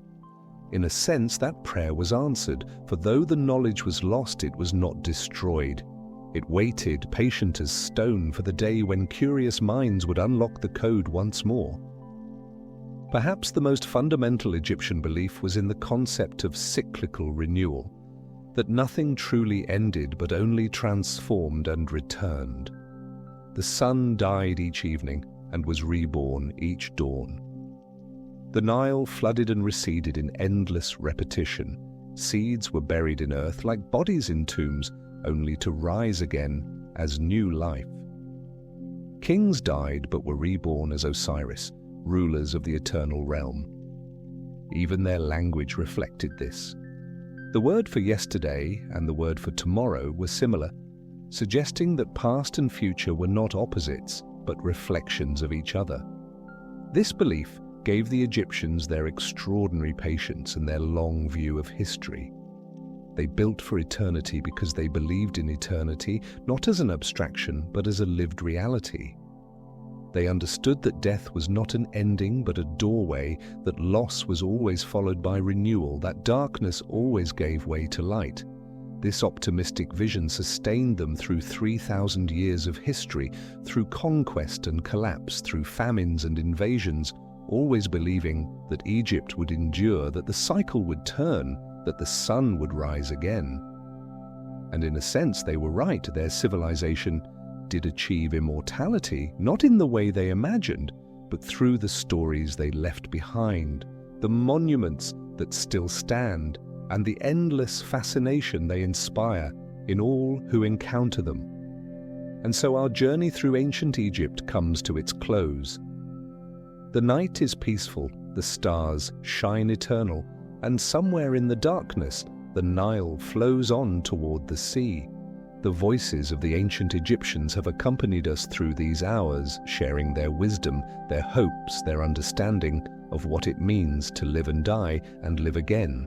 As sleep approaches, carry these stories with you into dreams, knowing that the past is never truly gone. It lives in memory, in stone, in the words we speak, and the stories we tell. Rest now, peaceful traveler, and may your own journey, like that of the ancient Egyptians, continue beyond this moment into the eternal. And with that, thank you, listener, for getting to the end of this video. I hope you enjoyed and found it relaxing. There will be other videos uploaded every few days with other fascinating topics. Please like and subscribe to this channel. Your support is appreciated.